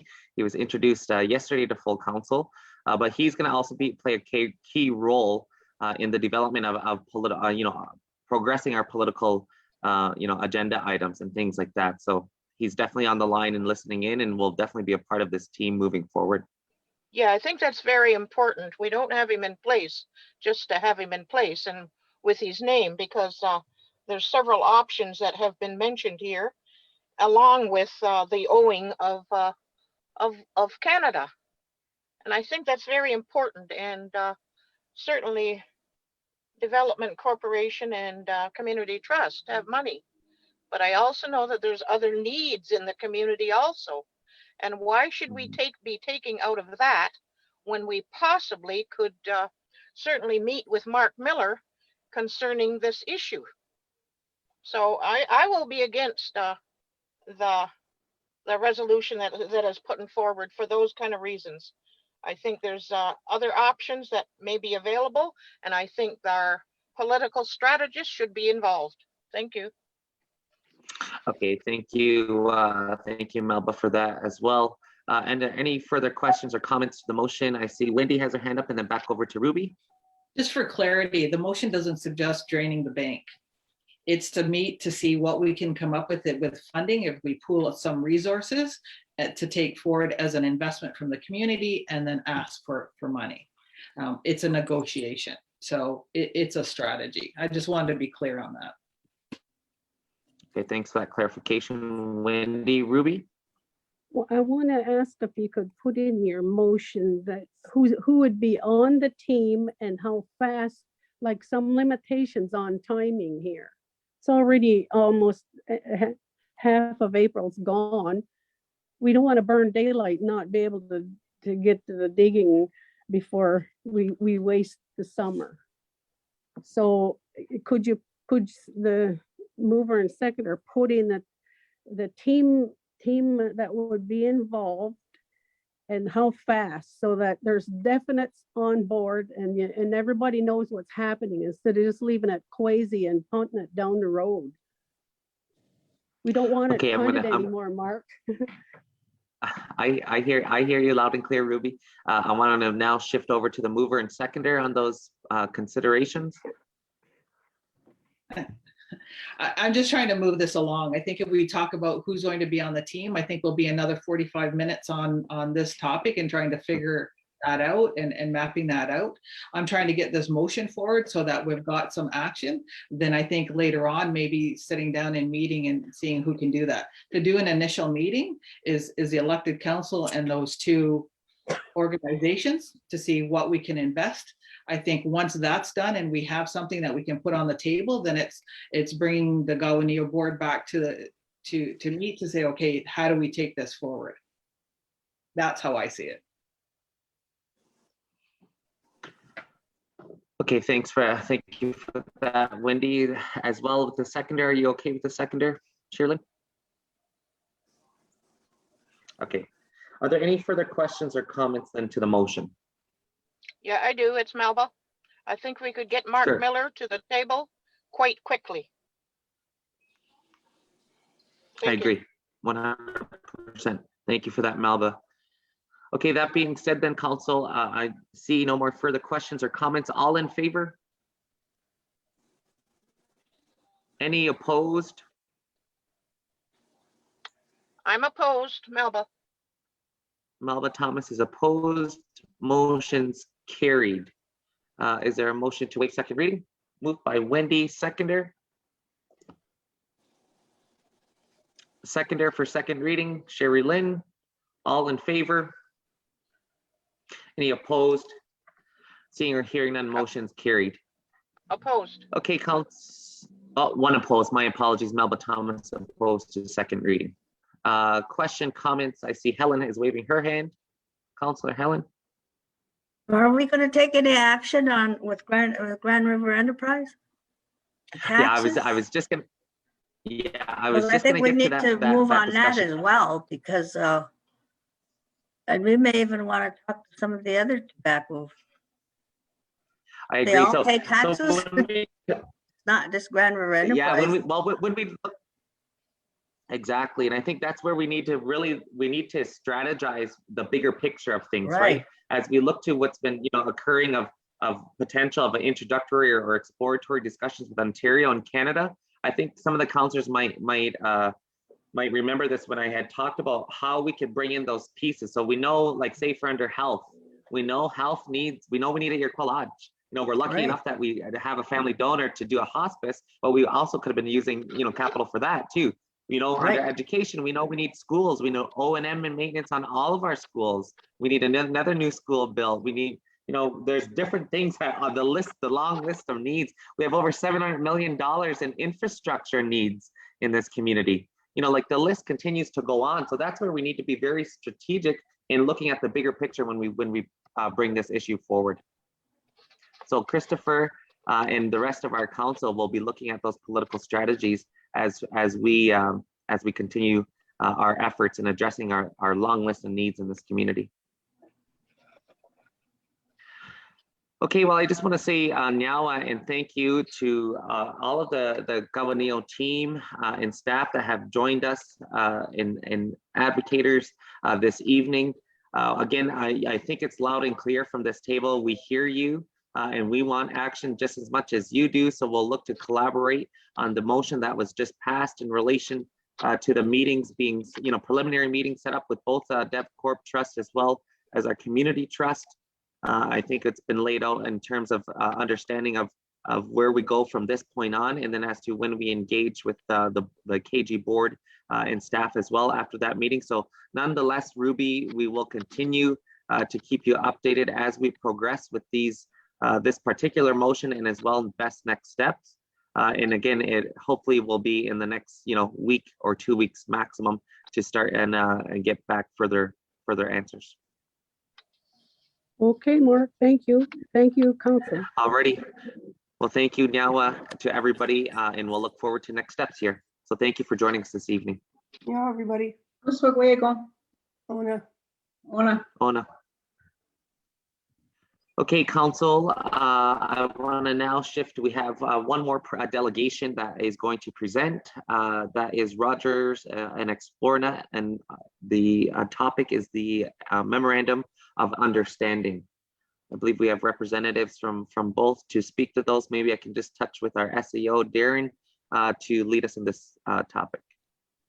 Yeah, we have, it's just myself, Chief, and Kim Barrington from Rogers here tonight. So this, if you recall, this was presented about a week or almost 2 weeks ago now. In terms of the memorandum of understanding with Rogers, there were a couple of asks or I guess improvements that were requested for the MOU. Apologies for the late arrival, but we were waiting for a commitment letter between Rogers and Xplornet, that they would work together in terms of, not duplicating efforts, in terms of burying fiber and that sort of thing, to kind of maximize efficiencies and get the build done as quickly as possible, as well as honoring the open access criteria that's needed. So members will be able to choose between Xplornet and Rogers very, very quickly. And the other add to the MOU, there's two key adds. One was the principles up front, which are consistent with the task force, how we came to be in the first place, how we were mandated to follow those principles. So we put that right up at front. And under the amendment piece, you will see there's a few points in there. The two key points would be that Rogers is looking to build to cover the entire community, even though Xplornet is doing under their SWIFT proposal, they are covering the village up 4th line and part of 6th line, mainly the center areas in the village and extending out. So Rogers will build, they call it redundant lines, and it may sound like it's inefficient, but what it does is it's building for future growth. It allows businesses to have the bandwidth that they need, institutions, all those pieces available, and also increases the market for resellers.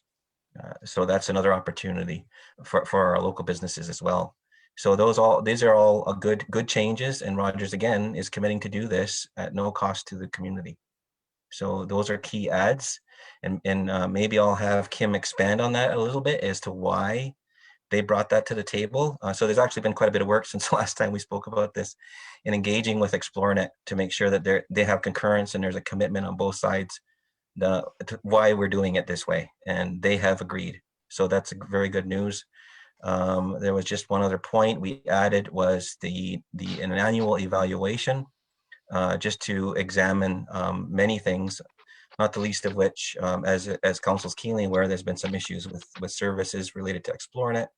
So we just want to make sure that this customer service is good, the coverage is good, the project is progressing properly, opportunities are provided to our community, which is also included in the memorandum in terms of contracts and build outs, and resellers. So there's a lot of opportunity associated with this build, which we're still hoping to do this year, right, Kim? So that's the plan. If we can get the ball rolling with the RFPs and kind of get the process started with the good weather, like we just heard about in the last couple of presentation about, we're getting into the good weather season. So this is an important step to get by. So the recommendation stands from last time. That's the ask tonight is to provide the support for Chief Hill to sign the MOU with Rogers as amended, and there's the additional commitment letter as well provided that just came in yesterday. So maybe before Audrey, I see you have your hand. I'll just, maybe if you wouldn't mind just indulging us for 1 second, if Kim could just maybe comment a little bit on some of the points that I've talked to. She's more familiar with Rogers and the technical side. She's not a techie either, nor am I, but I think we can cover off a few more points. Go ahead, Kim. Thanks, Darren. So as we got closer to finalizing our approach and our plan, it became obvious that there would be gaps in serviceability needs for the entire community as the project unfolded, with the conditions that we set out in the beginning, which would be that Rogers would cover where Xplornet was not already covering. The intent with this program with the UBF program originally was that it would be open access to everybody, but we understood after digging into that that would take a long while. It would take a while for the regulations to be developed to allow ExploreNet to resell on Rogers fiber and for Rogers to resell on ExploreNet's fiber.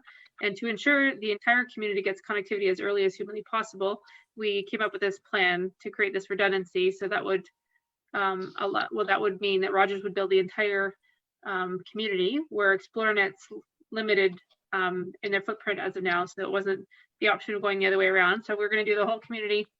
And to do that and making sure that we're all working together and there's no duplication of effort and redundancy in the extra work, we've worked with ExploreNet to as an intent or commitment to the community that both organizations will work under the same principles of the connectivity task force, so that there's no conflict and that there's a policy to dig only once, not twice, to have serviceability from both companies, and that we will work in partnership to communicate updates and to not create duplication for any members or companies or residents of the community while these projects are underway.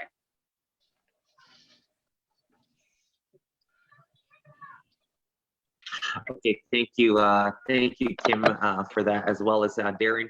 I do now want to look to questions or comments from council. I see Councillor Audrey. I want to make it a motion, but I have a question with it. So my question is that you have basically stated that establishing a dig once policy, you provide ExploreNet with sufficient notice and generally cooperate with ExploreNet for them to lay their fiber at the same time that Rogers infrastructure is being built, while practical and without duly delaying it.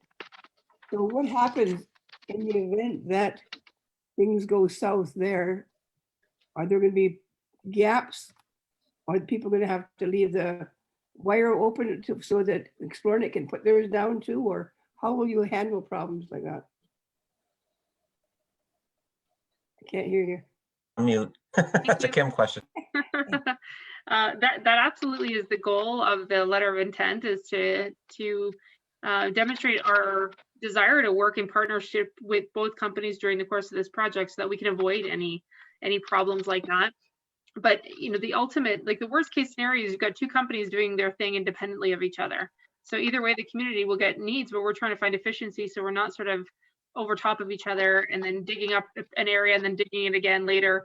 It's to find efficiencies and reduce as much friction or inconvenience to the community as possible. But I don't foresee any disputes or issues because both projects are very separate from each other. I hope that addresses your question. Yes, it does. And you also answered my other question with your presentation. Thank you. You're welcome. Okay, thank you. Thank you for that, Kim and Audrey. Are there any further questions or comments for Darren or Kim? I see Councillor Wendy. Yeah, thanks for this. It looks good. I think everything is covered in there. So certainly the comments that I had last time is included in there. So I appreciate that. My only question, and to Audrey's question, I think that would speak to the agreement that we have with the other company as well, if they're not willing to work together in that collaboration. So I think we would have some leverage there. But just in terms of this, what's not clearly laid out, and I assume it's not an issue, but this does not allow Rogers to look for funding, obtain funding, utilizing Six Nations without our permission to do so, right? No. Do we need that language in there at all? Well, we certainly can. Like I didn't think about that as even a concern, but absolutely can. Like the original intent was to apply for public funding for this project, and then we decided, a month or so into that to forgo that, but it was under the same conditions of the original UBF application, which did not require any funding to come from the community. But I can explicitly add that into the MOU if that's helpful. Yeah, I think it's good to be covered, right, in all bases. I mean, I trust, but it's always nice to have it listed. The alternative is that we formalize a more detailed agreement once the vendor has been selected and we have a detailed design for the community. We can formalize it into a contract if that's more helpful. And that's I was just going to say that we're going to have more definitive agreements as we go. We have minutes that reflect that commitment as well. So we have all of those pieces to back it up. Thank you. Okay, great. That's great. Thank you so much. Is there any further questions or comments from council for Kim or Darren? Okay, seeing or hearing none, there is a recommendation, I believe, to approve the MOU between ourselves and Rogers Communications Incorporated, and that myself sign on behalf of the Six Nations of the Grand River elected council. Is there a motion or mover and seconder to that effect? Moved by Audrey, seconder. I'll second. Second by Carrie. Are there any further questions or comments in relation to the motion? Okay, seeing or hearing none, all in favor? Any opposed? Seeing or hearing none, motions carried. Motion to waive second reading. Moved by Audrey, seconder. I'll second. Second by Carrie. All in favor? Any opposed? Seeing or hearing none, motions carried. Okay, that sums up the remaining of our presentations. Just want to say thank you, Anyawa, Kim, for joining us this evening. We will look to next steps on fulfilling this motion. Thank you. Thank you so much. Take care. Have a good evening. Okay, council, that now leads us into our next item on our agenda. So we finished all of the delegations. We're now going to the adoption of the general council minutes of March 23rd.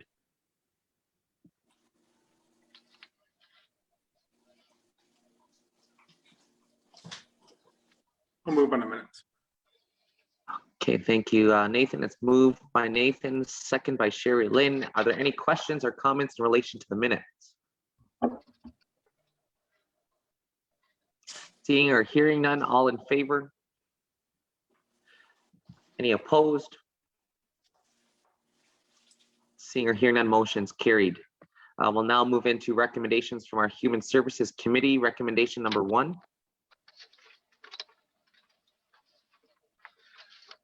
Question, Mark? Oh, sorry, question, Wendy? Yeah, I read the recommendation on here. Is this not administration? Do we need a motion to do that? Can't health services just do that? To provide a presentation to Chief Council. Yeah, I don't think it necessarily, I think it's just because it was sent to Human Services. Is Lori Davis Hill still on the line? Yeah, Chief, I think it requires a BCR, but I'll let Lori speak to that. Yep, I'm here. It doesn't require a BCR. It was bringing a question to council as to how you would like them to come to present. So the committee turned it into a BCR, but it was actually a question as to, would you like them to come to full council in this forum, or would you like them to come to a political liaison, or what is your preferred place for them to come to present? Okay, sorry, go ahead, Wendy. My question is, do they need to come to present to us? I mean, there's a need. I assume that under your leadership, there's a need for it. So why wouldn't that just come under, I guess, Lori's directorship is my question.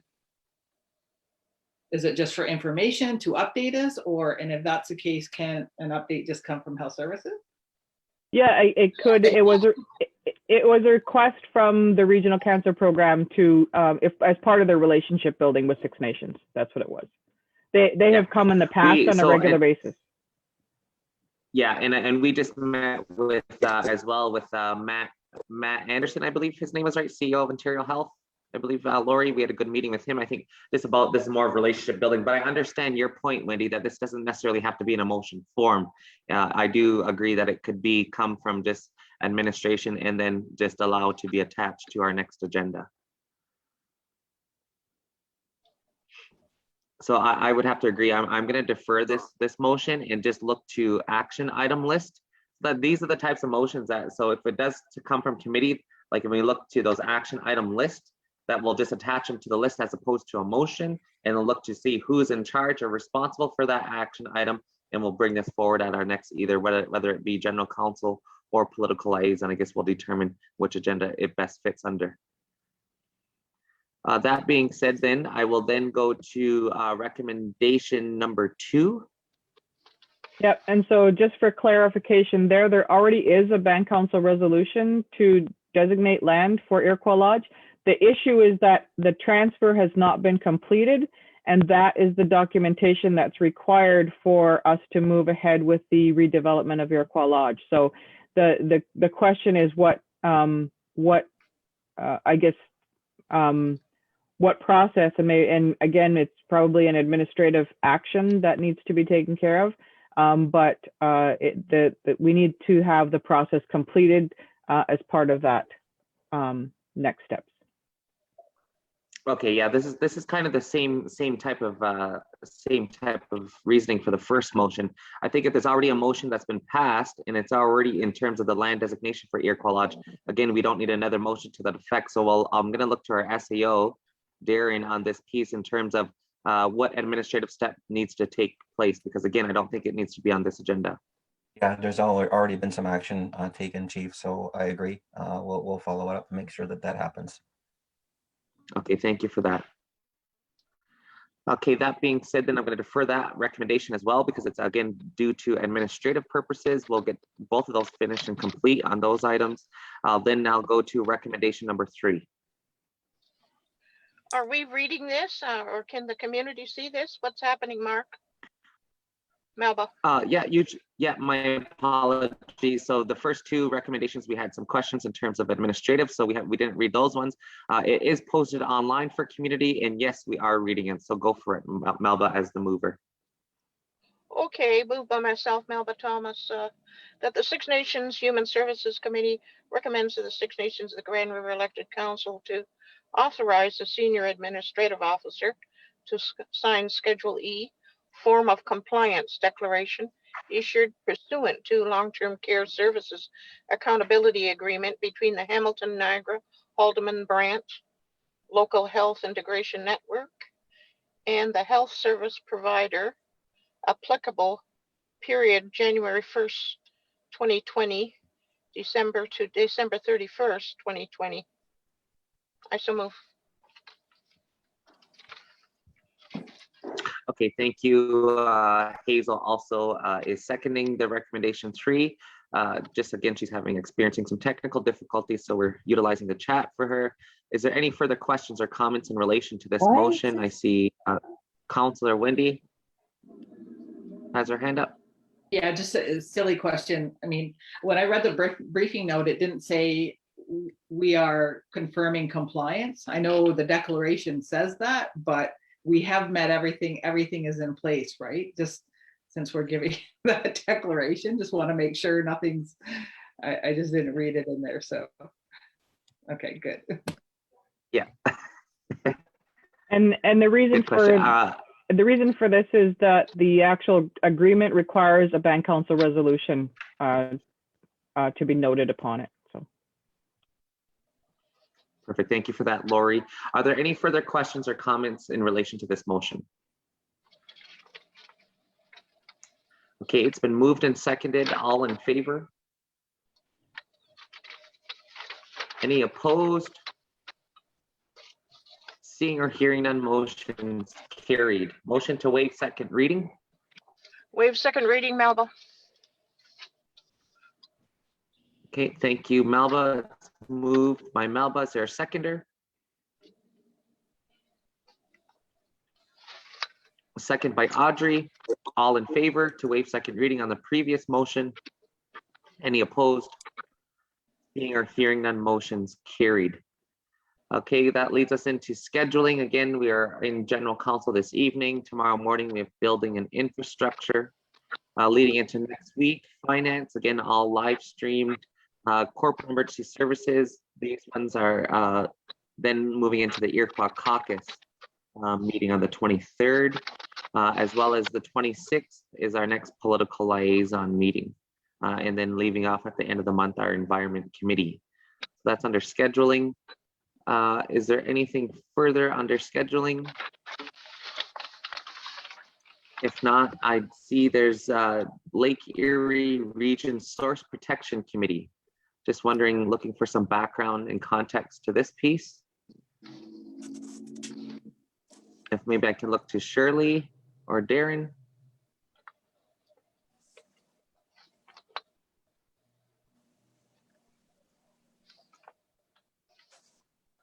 Sorry, Audrey, you have a question?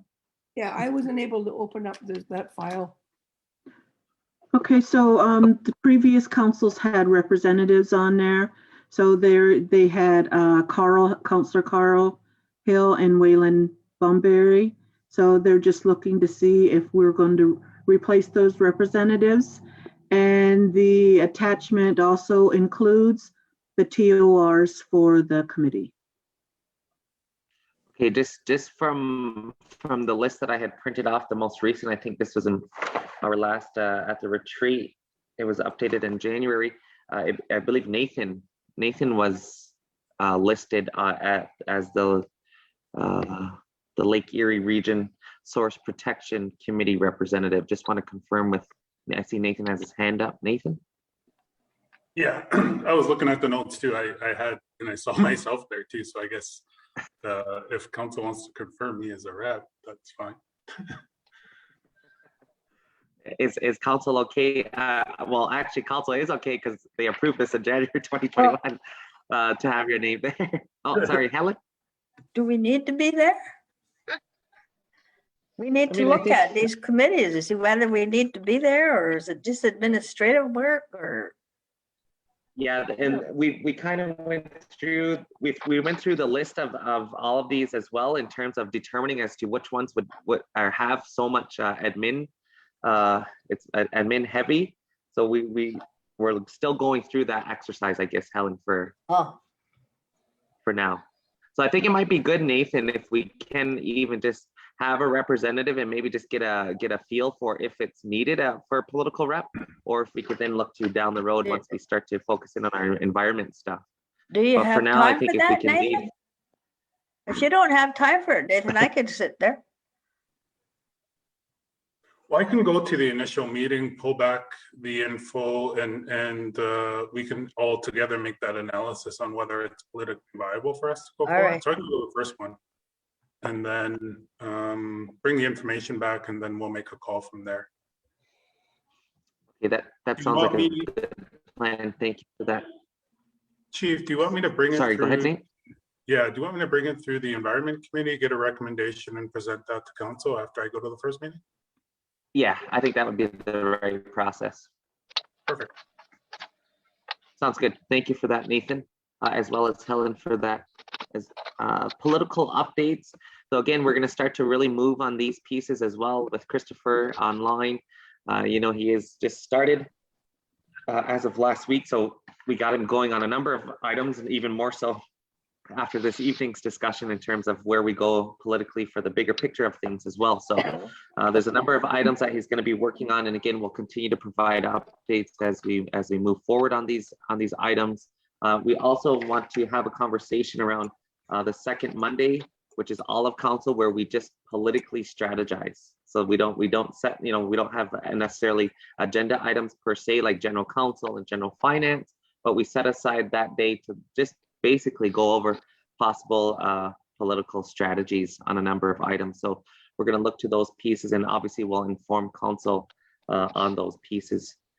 I do want to go to some new business items. I'm going to start with Councillor Carey, who had 3 items. The first item was under CERB. And I did, just FYI, Carey, I did receive your email on this, on CERB concerns. But just want to give you opportunity to present your concerns, and then we can go into discussion.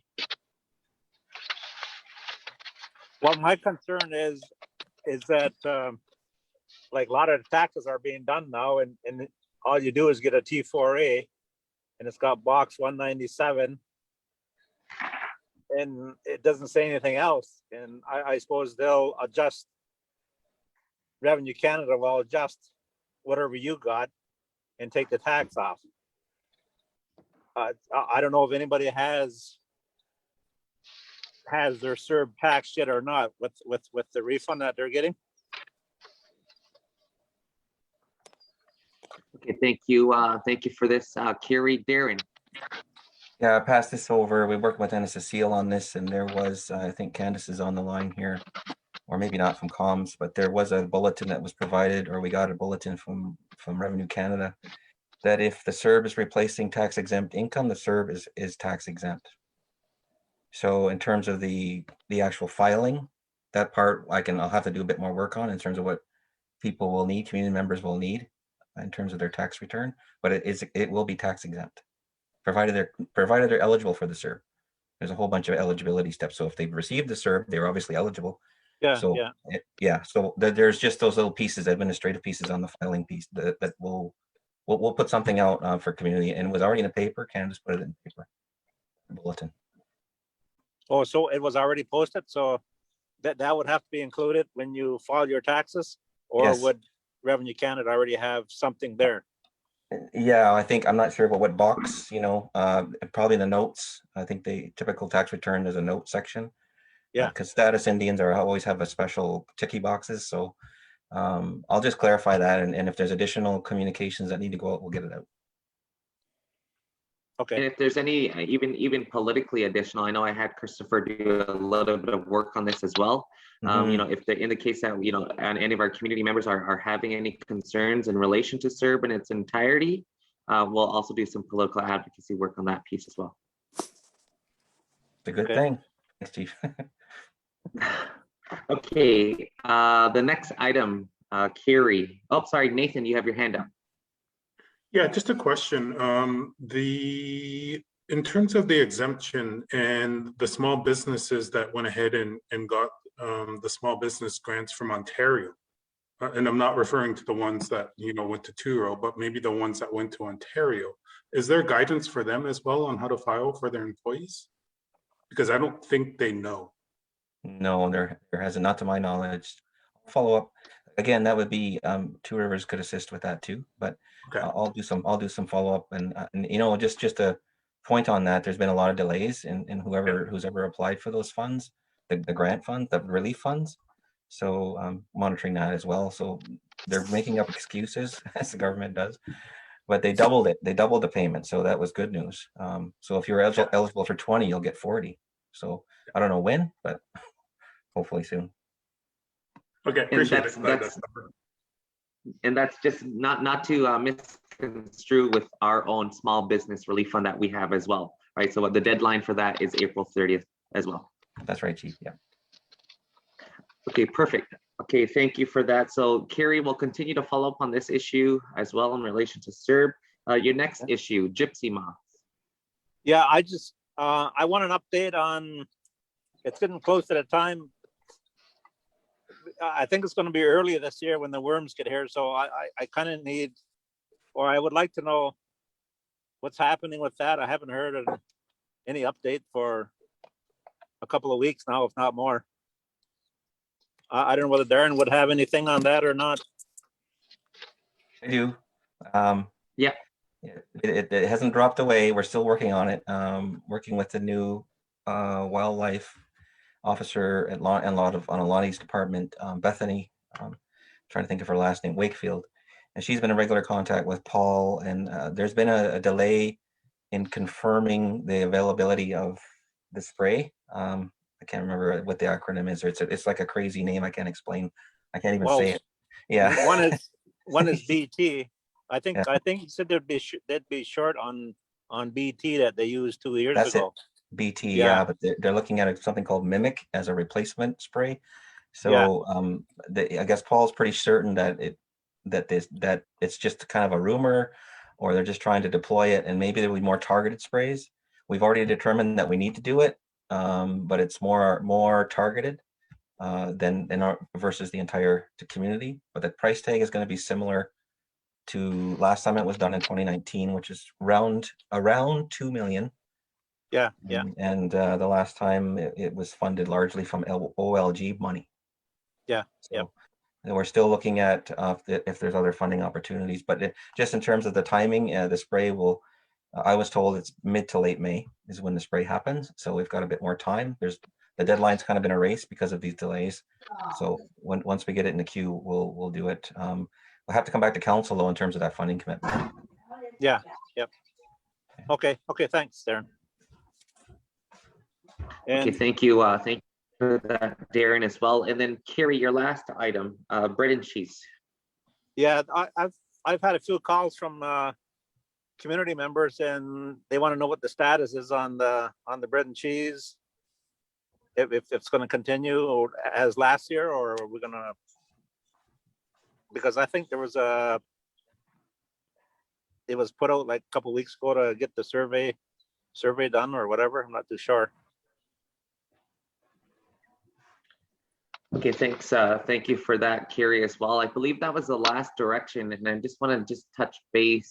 I think if I can with Tammy. If Tammy's on the line. I see Tammy. Yes, there was direction Tammy, to do. There was direction to do the survey, and actually, I talked to a couple of the staff, and so with regard to the questions that have been designed, so I think it should come back to council before it goes out to the community, just to make sure that it's on point with what council was thinking, and then that can be done just through email, and then it can go out, and we can have it out and probably out to the community for a week or two, and then bring the results back to a future council meeting. Okay, just given the date, so obviously we got to work rather quickly on this piece, because given that the dates, we're approaching bread and cheese quick. I just wanted to maybe look to have conversation in terms of have anyone like Carrie, for example, you've been receiving some community, I guess, inquiries. Were you able to also converse to see what they would like to see, those individuals that had reached out to you? No, all they wanted to know they said, are we going to have bread and cheese? That's basically what they were asking. So, and I said, I don't know. I said, as far as I know, we were going to do a little survey to find out what the community wanted, and that was that. Okay, so we can, again, we've had that direction again, the survey will go out rather sooner than later. Again, if we just get that direction on the questions and make sure that we're all on the same page on those pieces. Okay, thanks. Is that, yeah, no problem. Questions, comments, Wendy? Can we simplify that and just set up something on our website, or do like a call-in number or something, put it on the radio, tell people you want bread and cheese or not, modified version like we did last year, and send in your yes or no. And then, we'll have an indication. Most definitely. I think that will also help expedite considering the time frame. Yeah. So we'll look to those next steps in the coming, like hopefully as of tomorrow. So keep an eye on your emails and we'll determine those next steps. Okay, council, next piece. So Carrie, those were all completed, your items. Melba had an item on Cayuga money. Yes, it was on another agenda, but I had to leave, so I don't know if you discussed it or not. Cayuga money, people are asking. They haven't collected that in some time and wondering if it's going to happen and when. So I haven't received any notification in terms of, obviously because of the whole COVID protocols and measures, but can definitely follow up on those pieces, Melba. But I have not had opportunity to have a follow-up on this item. I will let the two community members know. That we'll just have an at answer. this point. Yeah, Will we just have an answer further within the follow-up is next? happening. Okay, thank you. I'll work with you as well. Thank you. You're welcome. Okay, our last item, Wendy, vaccine outreach. Yeah, just, people are still asking. Sometimes they have difficulty booking vaccines. We don't have the calendars up, just some difficulty. So I don't know if we've talked about it many times at council, how can we be proactive? How can we encourage people to be vaccinated and create the opportunities? We talked about doing mobile vaccines, going out to community members. Are we doing that? Is there any way to set up evening vaccinations, weekends, so that it gives a more opportunity, more choices for community members to be vaccinated if they so choose, and certainly setting up can our paramedics do that mobile vaccination process? Yeah. So I can thank you for bringing this forward. I can definitely update you on some of the items that have been taking place at the discussion tables, one being the vaccine task force, which is our own Six Nations internal. The goal really is to just much of what you've alluded to. We want to make sure that we're exhausting every opportunity to engage with community members to get vaccinated. Obviously, there's still that hesitancy piece. So our comms team and perhaps maybe even comms on the line this evening can touch a little bit on the vaccine confidence campaign, which again is just an idea in preliminary to get more of our members vaccinated. We are also working to get more dates open. So there are, I think, a number of clinics that are scheduled to date, I think leading in towards the end of the month. But also what we're doing is working with public health to open up more dates on a, say, afternoon for 5 days on a weekly basis to see what numbers are coming in, whether that be if they're low numbers coming in, say, in an afternoon clinic, then they would go over to the public health building to receive their vaccine there as opposed to the mass vaccination clinic site. Depending, it's all ranging on the calls that come in. So that's one of the areas I think that we're going to help offset. Also still keeping in the weekend clinics, which we find that those have been really successful, obviously probably due to people working during the week and so forth. So those items. We also too are going to be doing another community mail out, just again to get people that we do still have the mass vaccine clinic set up at the arena, and trying to exhaust again all communication efforts. We're trying our best again to make sure that we're getting to even our elders and our seniors, so making sure that we can help offset the process and getting them registered. That's been one of the items that's been discussed. We've also discussed the mobile piece. Our biggest challenge right now is still faced with that Moderna. It's the transfer issue still. Paramedics is working with Brant PHU to figure out, because I know Brant had some success in getting our members who aren't able to leave their homes for a variety of reasons. That again, they had some success to getting to a home for that family. Mind you, it was one of the first and I think that was just last week that they managed to be able to do that. So we're working with Brant PHU to figure out the way on how our paramedics can build that capacity to do it within our own service. Again, the challenge still remains is that transfer of the Moderna vaccine itself and the temperature that it has to be maintained at. So that's part of the challenge that we're receiving. We do even want to look to even potentially, again, having recognizable faces within the community, whether it be from an array of, athletes to women leadership and et cetera, right? We want to try to help build that campaign as well, just to help build confidence in terms of the overall vaccine and getting our numbers up. We are still also working, I know health and Lori, I don't believe Lori's on the line anymore, but working to also work on that data for members that have went off the territory. I think if you probably have seen out that we put communication that any members that did go off the territory to contact our local Oswego Public Health, just to kind of give them some numbers and to work on that data, so that can be amalgamated into our overall number as to how many of our members have been vaccinated. So we're working on a lot of these items, and the outreach pieces are definitely ongoing, and you'll see a lot of this work in the days to come. Thank you. Just one other thing, I did send out an email in terms of strategies. We're looking at targeting certain groups in a sense, because we got an army of staff. So I did send out an email to the staff, just encouraging them, if they haven't already had it, to their family, their friends. So right there, you're looking at probably multiply that by 4 or 5 times in terms of the outreach that creates. So I'm not sure whether there's been an impact, but that went out late last week. So thank you for that piece as well. That's also part of the challenge though, as well, is the criteria. I know the call center has been obviously, inundated with multiple calls and questions as to who's eligible, who's not. It was obviously, we didn't want to get into this virus doesn't know, skin color and race and religion and so forth like that. So we didn't want to focus in on the residency bylaw when we received our mass supply. We're still figuring out those gray zone areas, because the call center staff still have to meet with us just so that they can determine those best next steps, because I know there's been some questions that come in relation to non-Indigenous, or rather Indigenous members married to non-Indigenous, and them having the eligibility to get a vaccine. That's been in a gray area.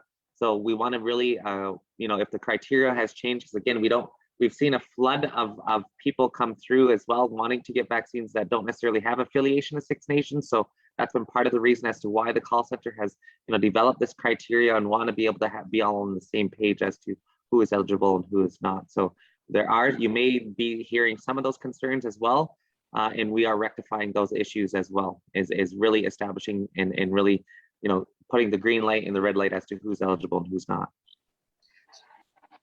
Wendy? Sorry, just building on what Darren was talking about in targeting, are we working like setting up a clinic at GRE? We have other larger factories in the community, different businesses, and then just targeting those areas and doing clinics. Okay. Yeah, my apologies. I'm so glad Darren also included that in the update. We are working with, again, like you just mentioned, one of the biggest employers to make sure all of their staff are vaccinated, as well as I believe our teachers in relation to even to Palliative, I think is another target group. So we're working on those pieces as well. Again, I'm gonna try to put this all in a document to send out the full council just as an update, so you guys can all continue to provide it if there's any questions or answers from your constituents or other community members. Okay, council, so that's all I have then for new business items. And for the open session, we had quite a lengthy but very good presentations and delegations. So that being said, can I get a motion then to adjourn the open session? Moved by Sherry Lynn, second by Nathan. All in favor? Any opposed? Seeing or hearing none, motions carried. Thank you to our community for joining us this evening, and looking forward to our next session.